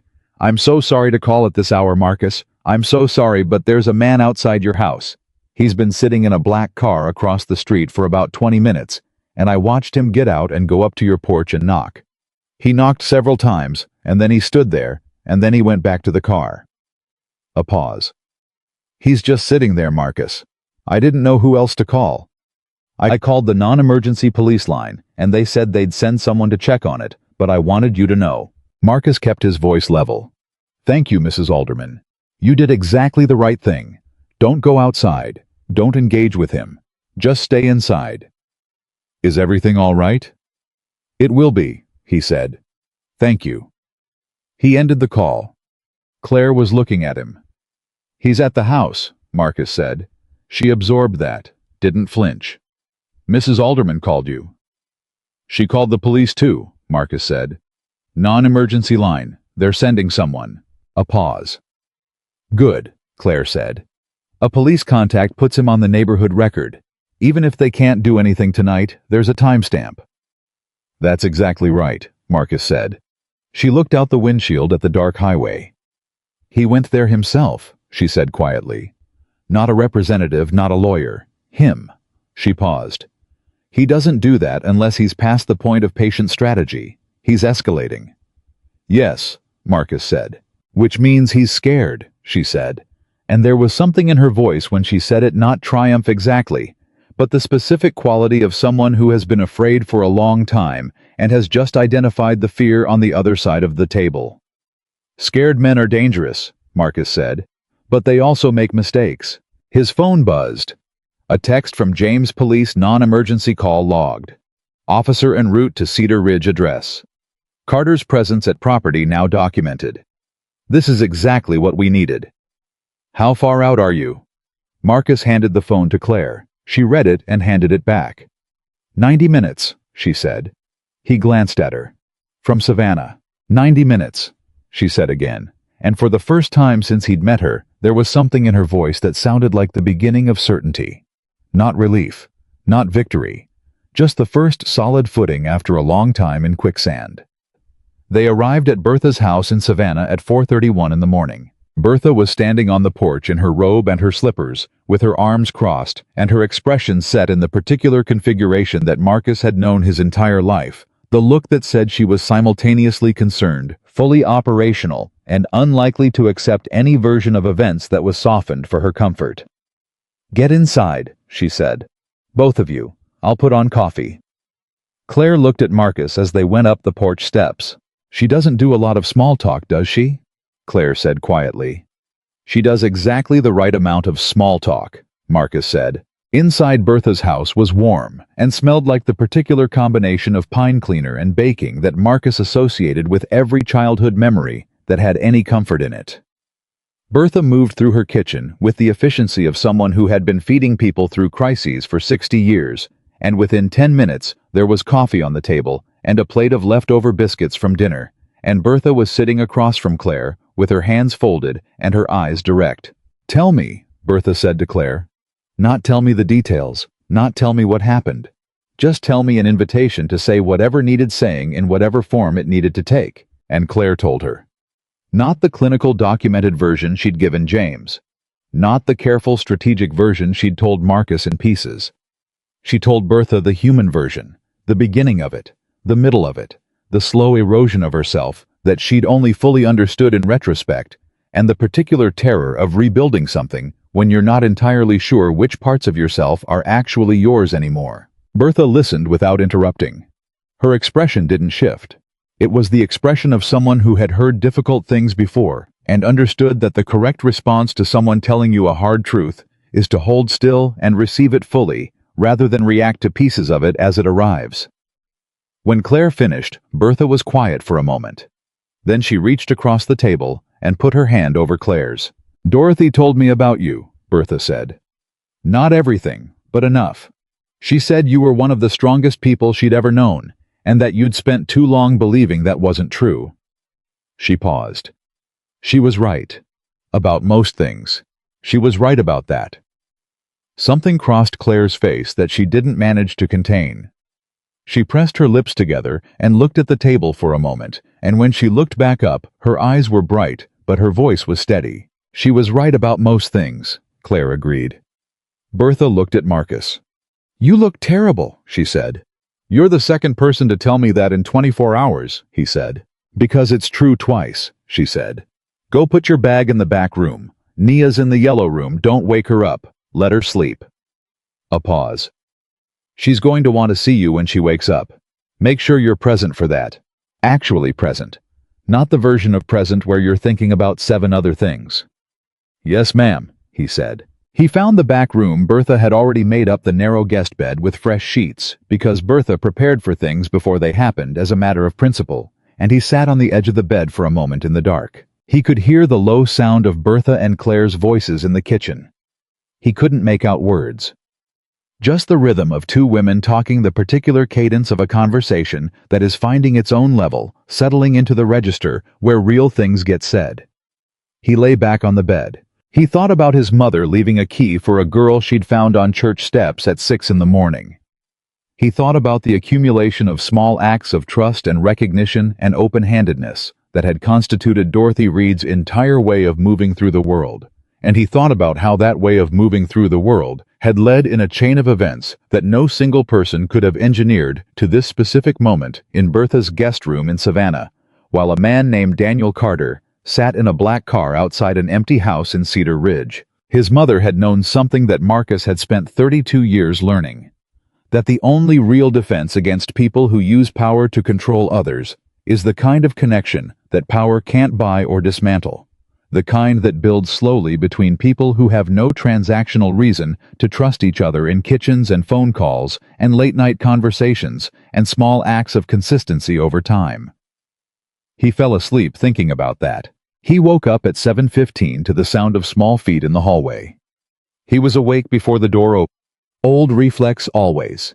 And when it pushed in slowly, the way 6-year-olds push doors when they're trying to be quiet but can't quite manage it. He was already sitting up. Nia stood in the doorway. She was wearing her pajamas, the ones with the small stars on them that she'd picked out herself at Target 3 months ago, which Marcus knew because Bertha had sent him a picture with the message she insisted on these specifically, and her hair was loose around her face, and her eyes were still slightly soft with sleep. They looked at each other.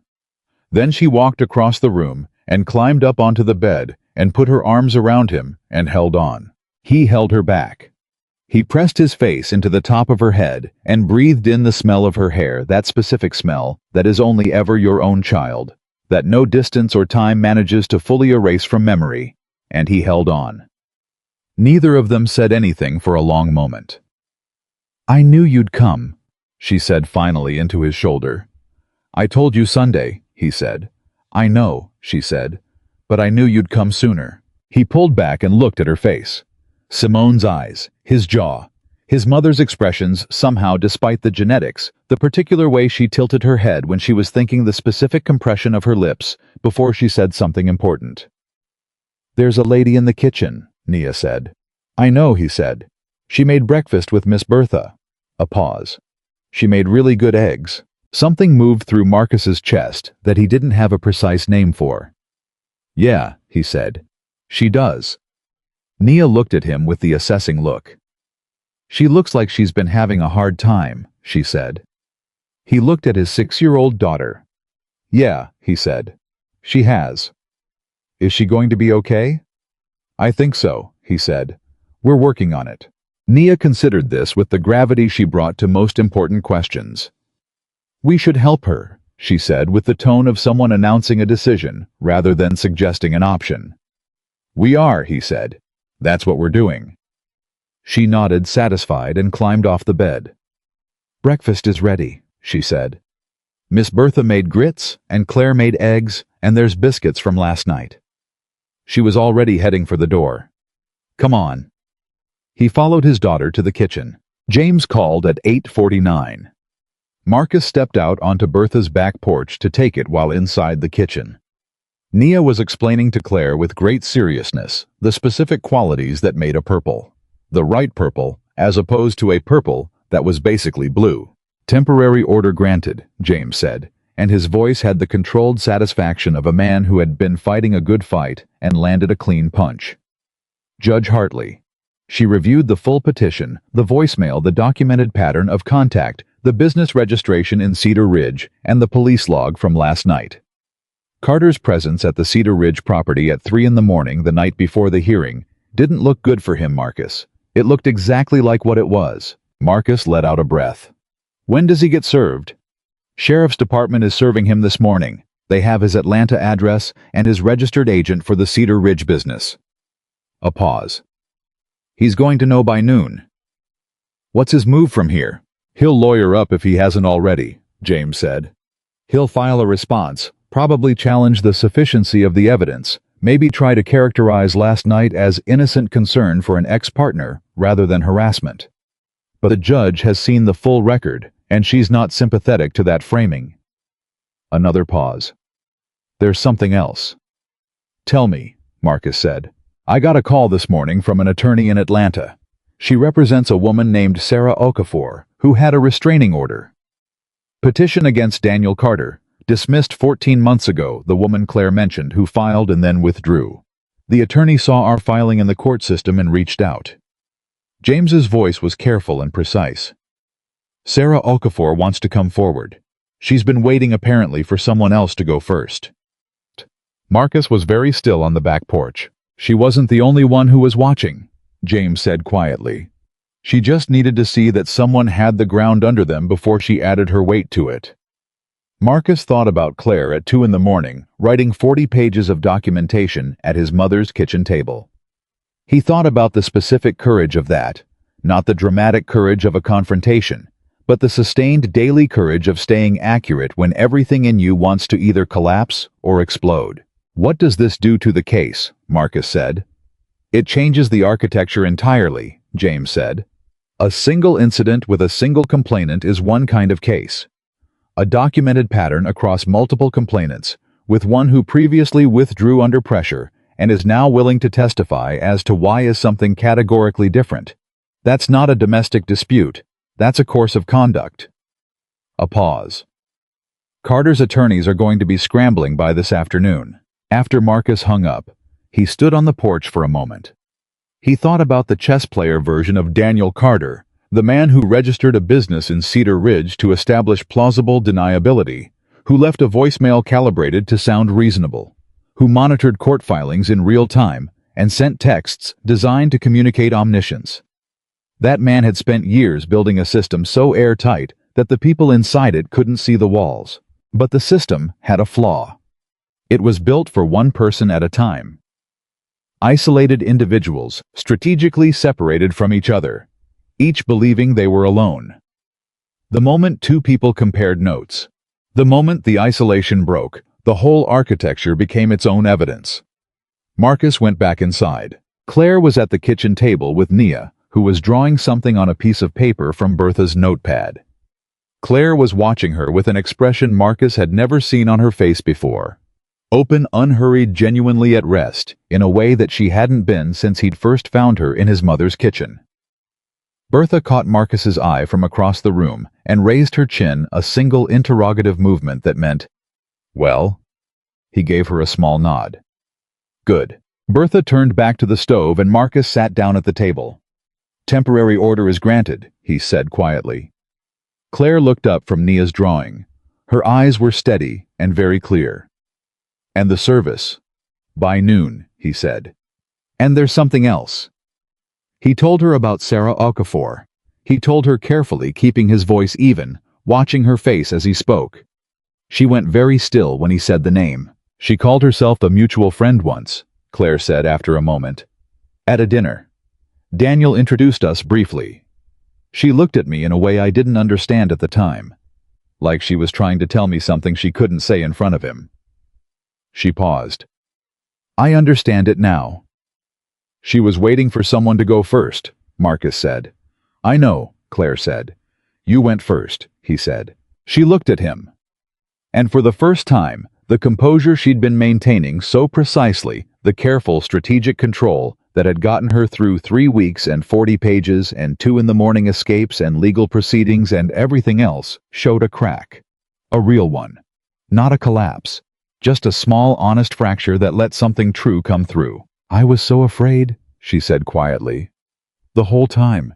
Every single minute of it. I need you to know that. I wasn't brave.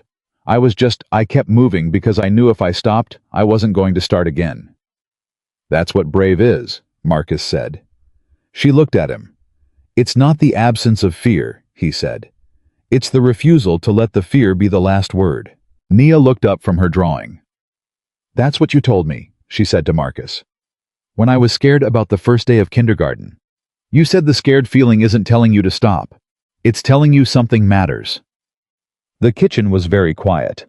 Claire looked at Nia, then at Marcus, then back at Nia. "Your dad is very smart," she said softly. "I know," Nia said with the complete simplicity of someone who has never doubted this. She held up her drawing. "I drew the purple room," she announced. "Daddy said I can pick the purple." It was a rectangle, a child's version of a bedroom, filled in with the determined purple scribble of someone who had a very specific vision. "That's a good purple," Claire said. "It's the right purple," Nia corrected. "Not the one that's almost blue." At 11:40, James sent a text. "He's been served. His attorney contacted my office 12 minutes after service. They want to talk." Marcus showed the text to Claire. She read it, set the phone down. "He wants to negotiate," she said. "His attorney wants to negotiate," Marcus said. "Which is different. Carter wants to control. His attorney wants to survive the case." "What does James say?" Marcus typed the question, and James's response came back in under a minute. "Tell her to hold. We don't negotiate from a defensive position. We're not in a defensive position." Claire read that twice. Something changed in her expression.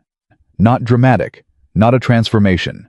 Just the subtle shift of someone who has been braced for impact and has realized the impact is not coming from the direction they expected.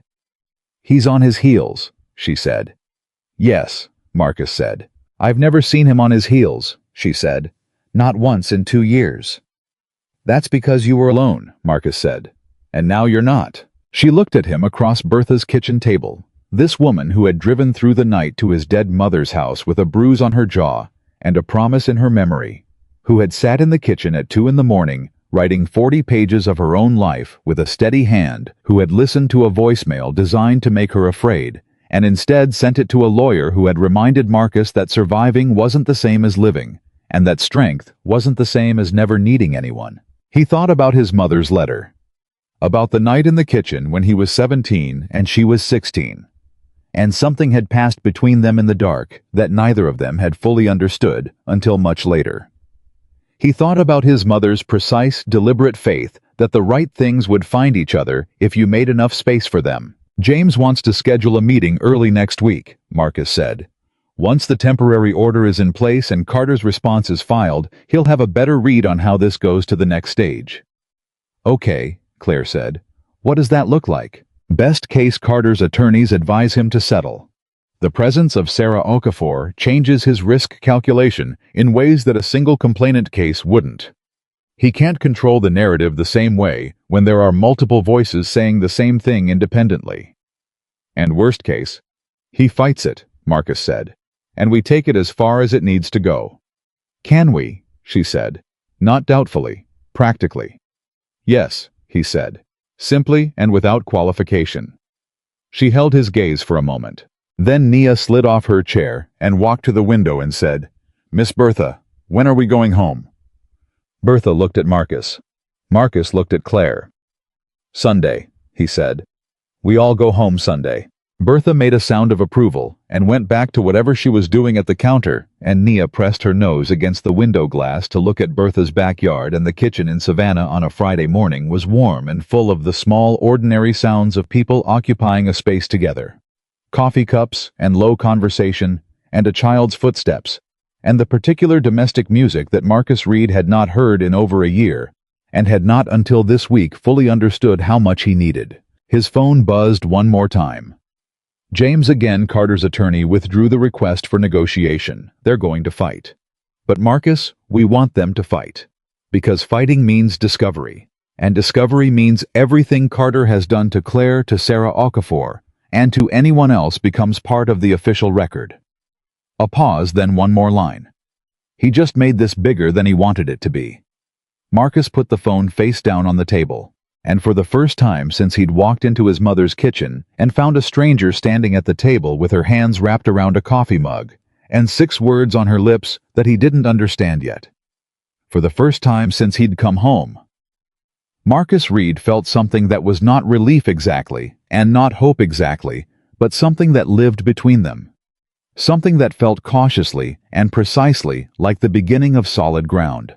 They drove back to Cedar Ridge on Sunday morning, the way families drive, with Nia in the back seat asking questions about everything they passed, and Bertha's biscuits wrapped in foil on the floor, and Claire in the passenger seat with her window cracked 2 inches, because she said she needed to feel the air moving, and Marcus behind the wheel, thinking about how different this drive felt from the one he'd made 10 days ago in a yellow cab, with nobody waiting for him. Nia had accepted Claire's presence with the complete pragmatic openness of a 6-year-old, who had decided based on the egg quality and the genuine attention paid to her purple room drawing that Claire was a good person and therefore welcome. She'd asked Claire exactly 3 questions in the first hour after waking up Saturday morning. How old are you? Do you know how to braid hair, and is purple your favorite color too? And Claire had answered all 3 with the seriousness they deserved, and after that, Nia had determined that the matter was settled. On the drive, Nia fell asleep somewhere past the county line, her head against the window, her drawing of the purple room folded in her jacket pocket. Marcus glanced in the rearview mirror, and the sight of her small, entirely trusting asleep in the middle of whatever her father's life had become did what it always did, which was simultaneously break him open and put him back together. "She's going to be okay," Claire said quietly, without looking away from the window. Not a question. "Yeah," Marcus said. "She's going to be okay." "You both are," she said. He glanced at her briefly. She wasn't looking at him. She was watching the Georgia morning go by, and her expression was the expression of someone who had spent enough time in survival mode that actual peace felt slightly unfamiliar, like a room you haven't been in for so long that you have to relearn where the furniture is. "How about you?" he said. She was quiet for a moment. "Ask me again in 6 months," she said. "I will," he said. She looked at him then. Something in his directness registered the fact that 6 months was a real time frame he was placing on a real intention, not a figure of speech. She held his gaze for just a second. Then she looked back out the window. "Okay," she said softly. They pulled into Cedar Ridge at 10:40 on Sunday morning. The house looked the same.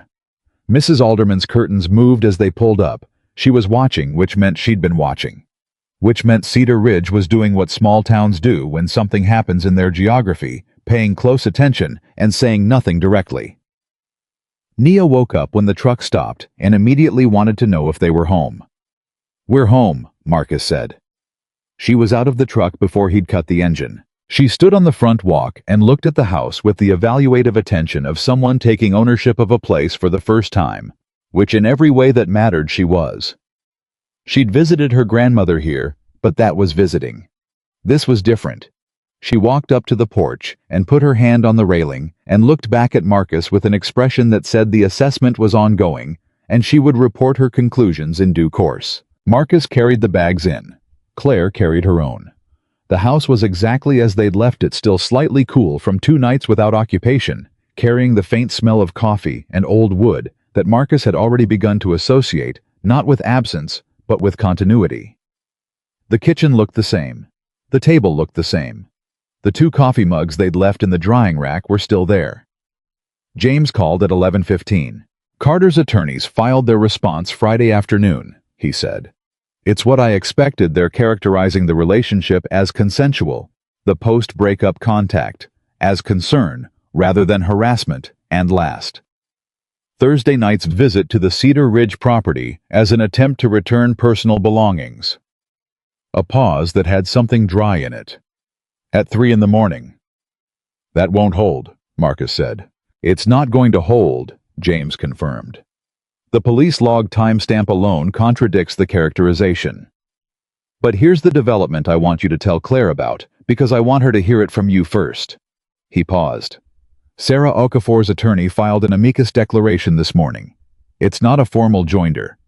Yet the cases are technically separate, but the declaration documents a near-identical pattern of behavior across an 18-month relationship that ended 2 years before Carter met Claire. Same control architecture. Same post-separation contact pattern. Same workplace interference. Sarah worked in nonprofit development and lost a grant she'd been awarded because 2 of the funding committee members had ties to Carter's charitable foundation." Marcus was quiet. "The judge has been provided a copy," James said. "She requested it specifically. Marcus, this is no longer a he said she said domestic matter. This is documented behavioral pattern evidence from 2 independent sources. Carter's legal team knows this. Their filing on Friday was written before they knew Sarah was coming forward, and they're going to have to recalibrate entirely." "How does this end?" Marcus said. James chose his words carefully. "There are 2 real paths. Carter accepts a settlement that includes a permanent protective order, a financial restitution agreement negotiated with both Claire and Sarah, and a non-disparagement clause that runs both directions. His attorneys recommend this because litigation is expensive and the discovery process would be deeply damaging to his business relationships. He paused. Or he doesn't, and we go to full hearing, and everything becomes public record. What do you recommend? Settlement strategically, but with terms that aren't just protective terms that have teeth. Monitoring. Financial penalties for violations. The kind of agreement that doesn't let him just close the chapter and open another one with someone new. He paused.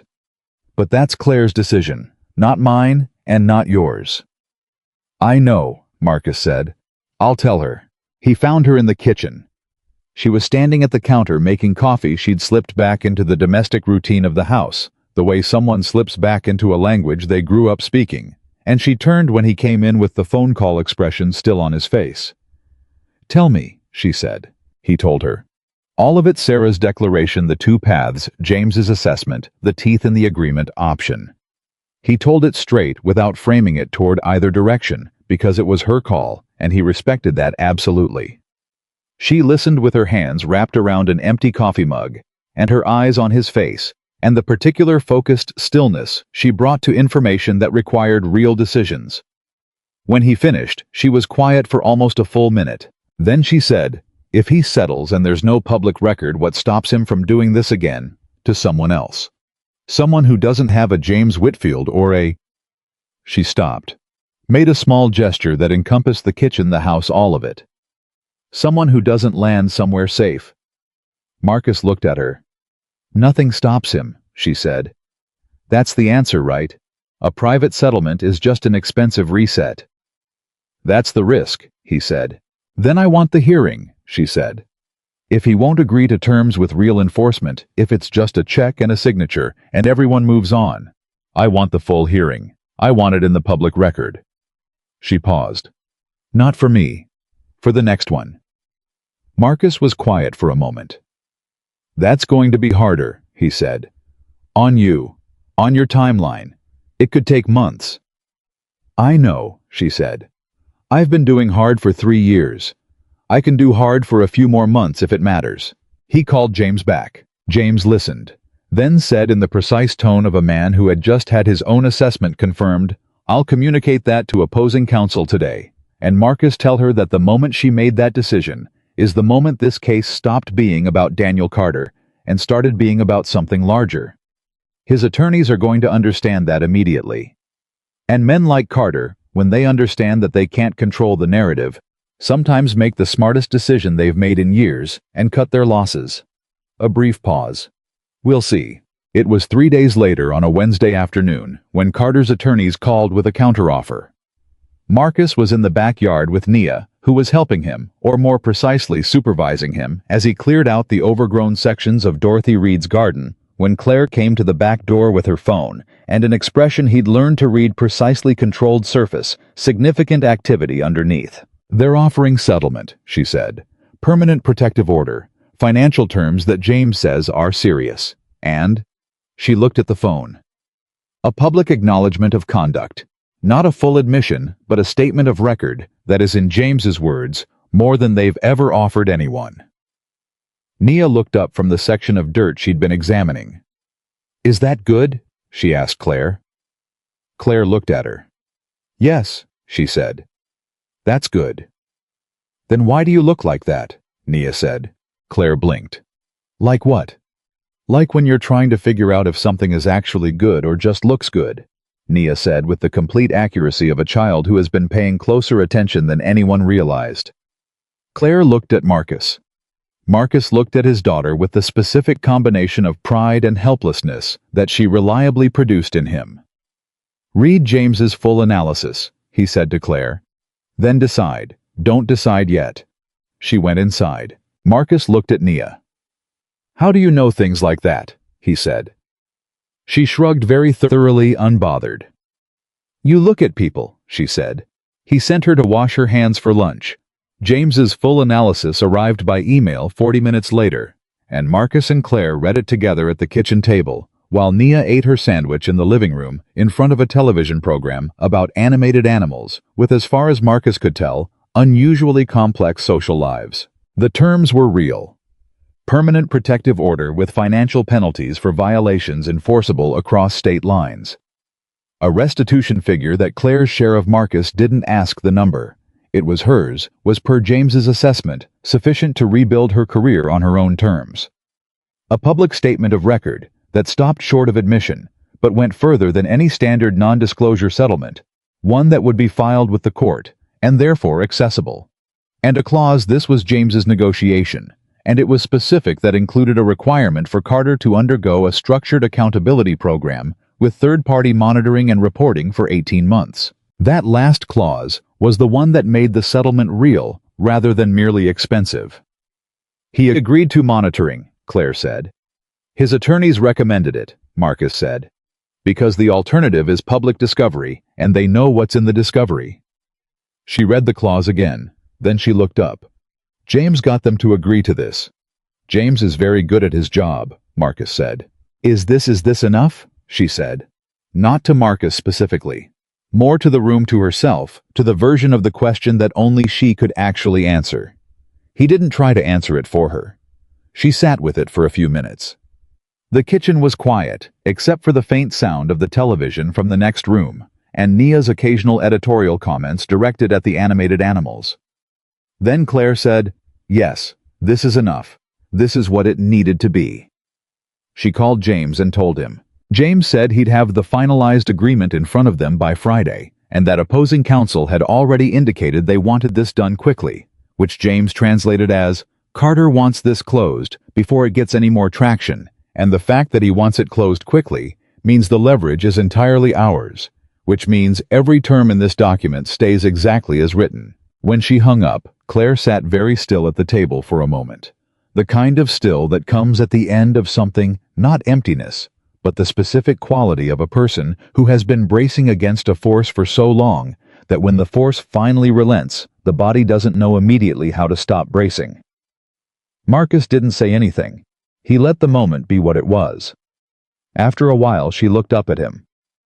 "It's over," she said, like she was testing the words to see if they held. "It's over," he said. Her jaw tightened once, then released. She pressed her palms flat against the table and took one deliberate breath. "Okay," she said. From the living room, Nia called out, "Can I have more apple juice?" And somehow that the complete ordinariness of it, the 6-year-old request, cutting cleanly through the weight of the moment, was exactly right. Claire made a sound that was half laugh and half something else entirely, and she got up and got the apple juice, and Marcus sat at his mother's table in his mother's kitchen and let himself feel carefully and completely the specific weight of what had just changed. 2 weeks later, Marcus painted Nia's room. He'd ordered the paint on Thursday, a color called Royal Amethyst that Nia had selected from the paint chip display at the hardware store, with the decisive authority of someone who had been thinking about this for a long time and was not interested in second options. She'd held the chip up to the light, compared it to 3 others, and said, "That one, that's the right purple." Claire helped tape the baseboards. This was not a planned arrangement.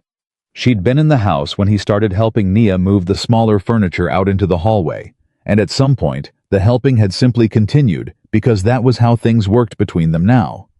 Without negotiation, without formality. Just the natural extension of being in the same space and caring about the same outcome.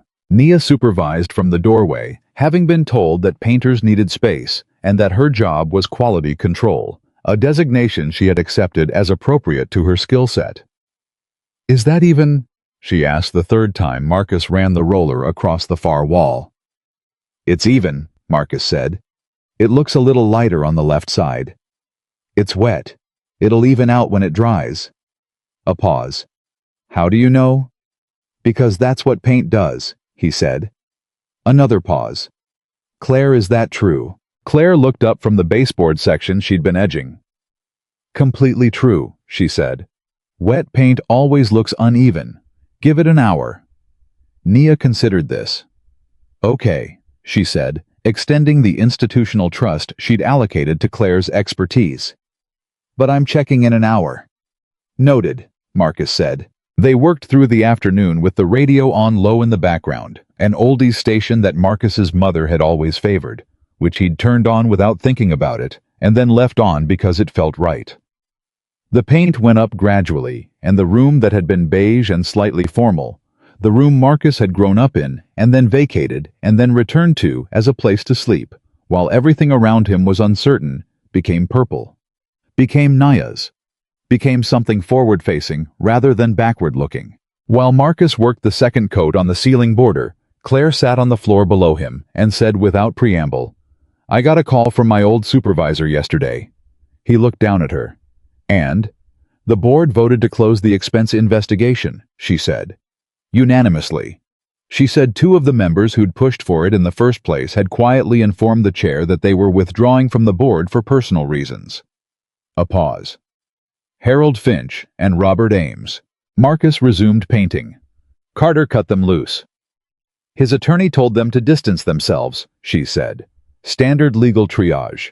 Once the settlement was signed, Carter's team started managing their client's exposure everywhere he'd overextended, and those board positions were overextension. She looked at her hands. My supervisor asked if I wanted to come back. Marcus set down the roller. He looked at her. What did you say? He said. I said I needed to think about it, Claire said. And then I thought about it, and I called her back this morning and said no.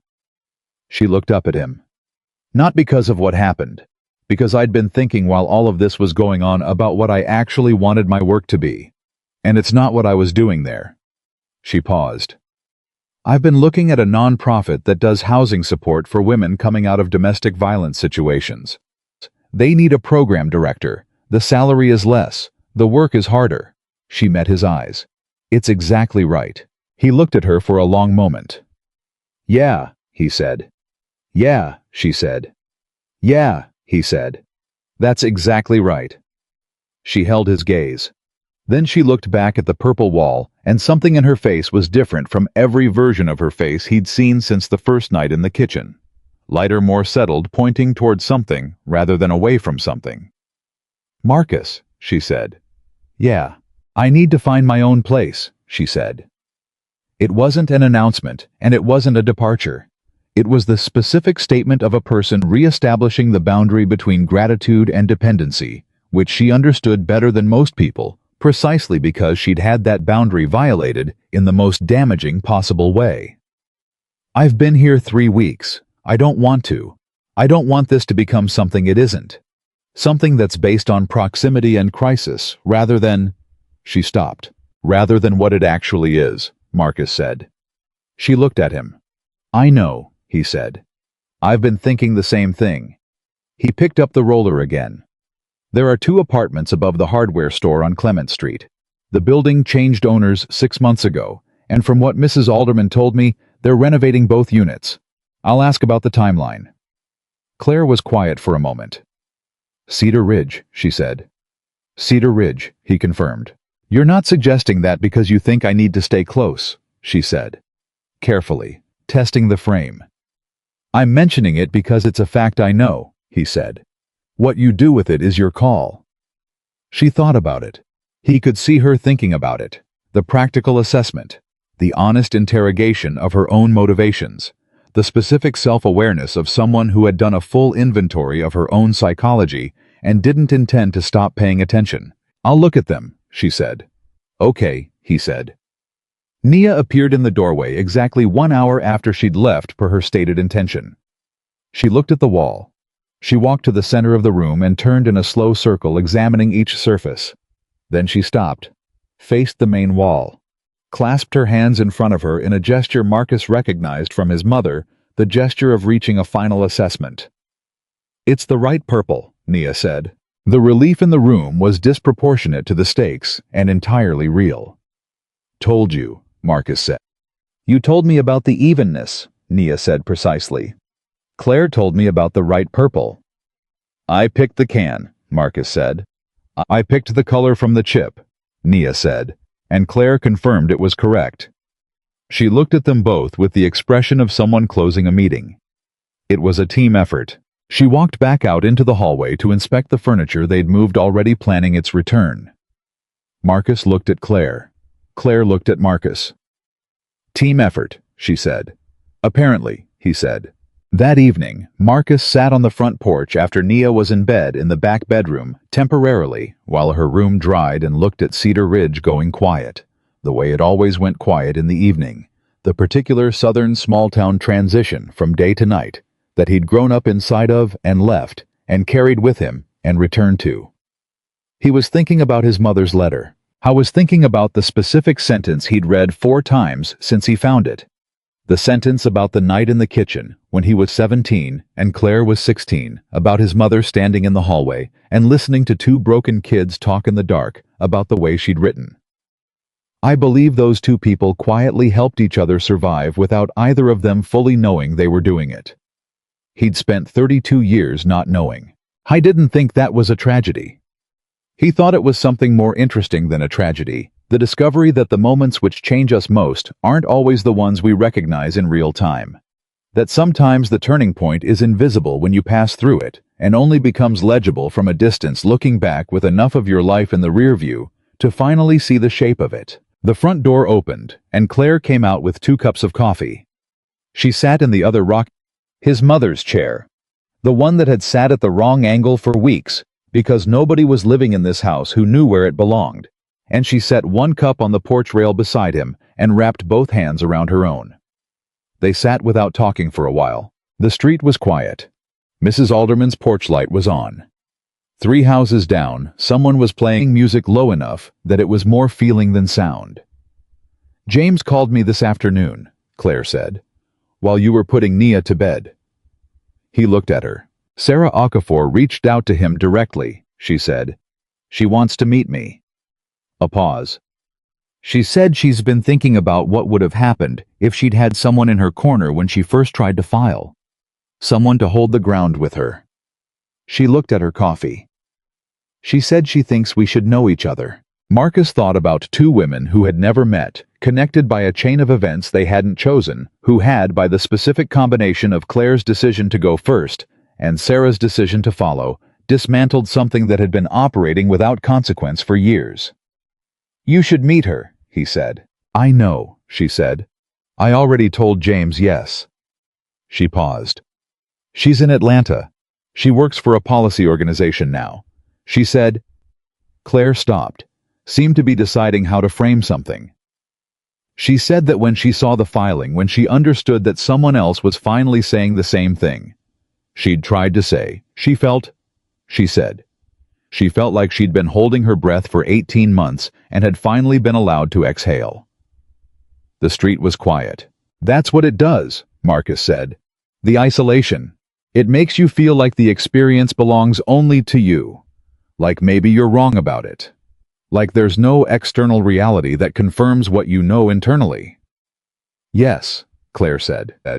"And the moment someone else confirms it." She stopped. "You can breathe," he said. "You can breathe," she said. A car passed.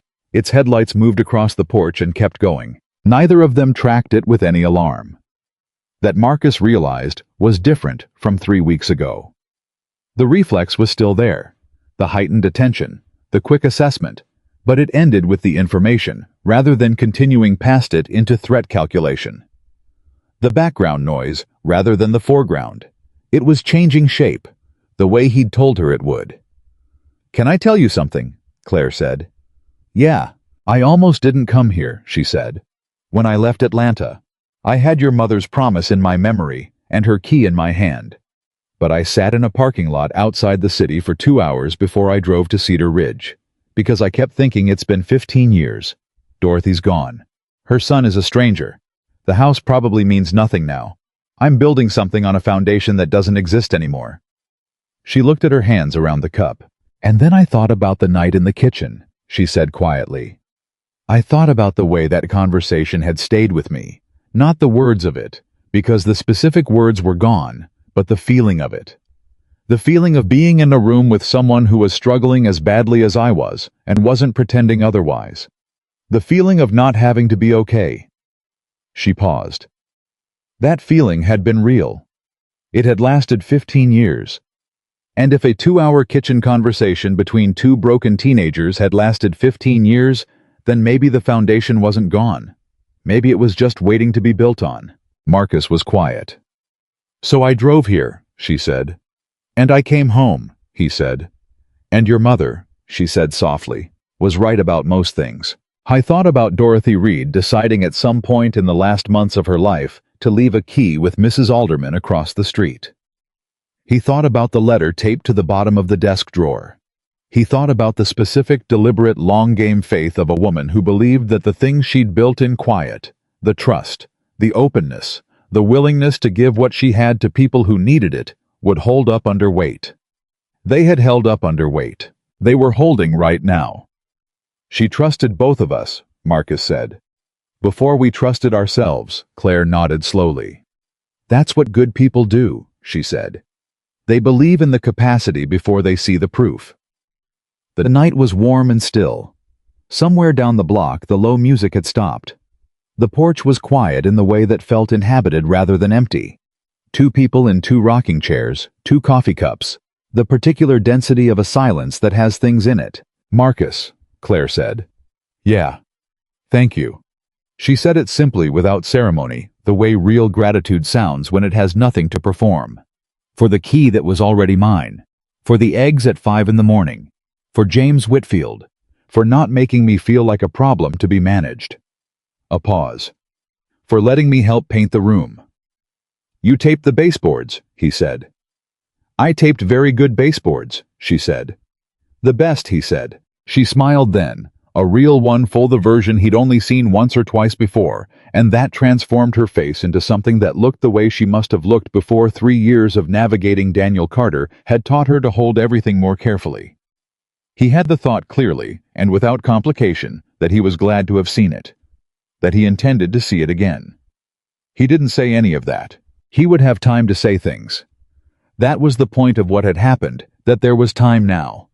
That the crisis was resolved, and the legal matter was settled, and Nia was asleep in the back room, and the purple was drying on the walls, and James was handling what needed to be handled, and Sarah Okafor was in Atlanta, ready to meet the woman who'd helped her finally breathe.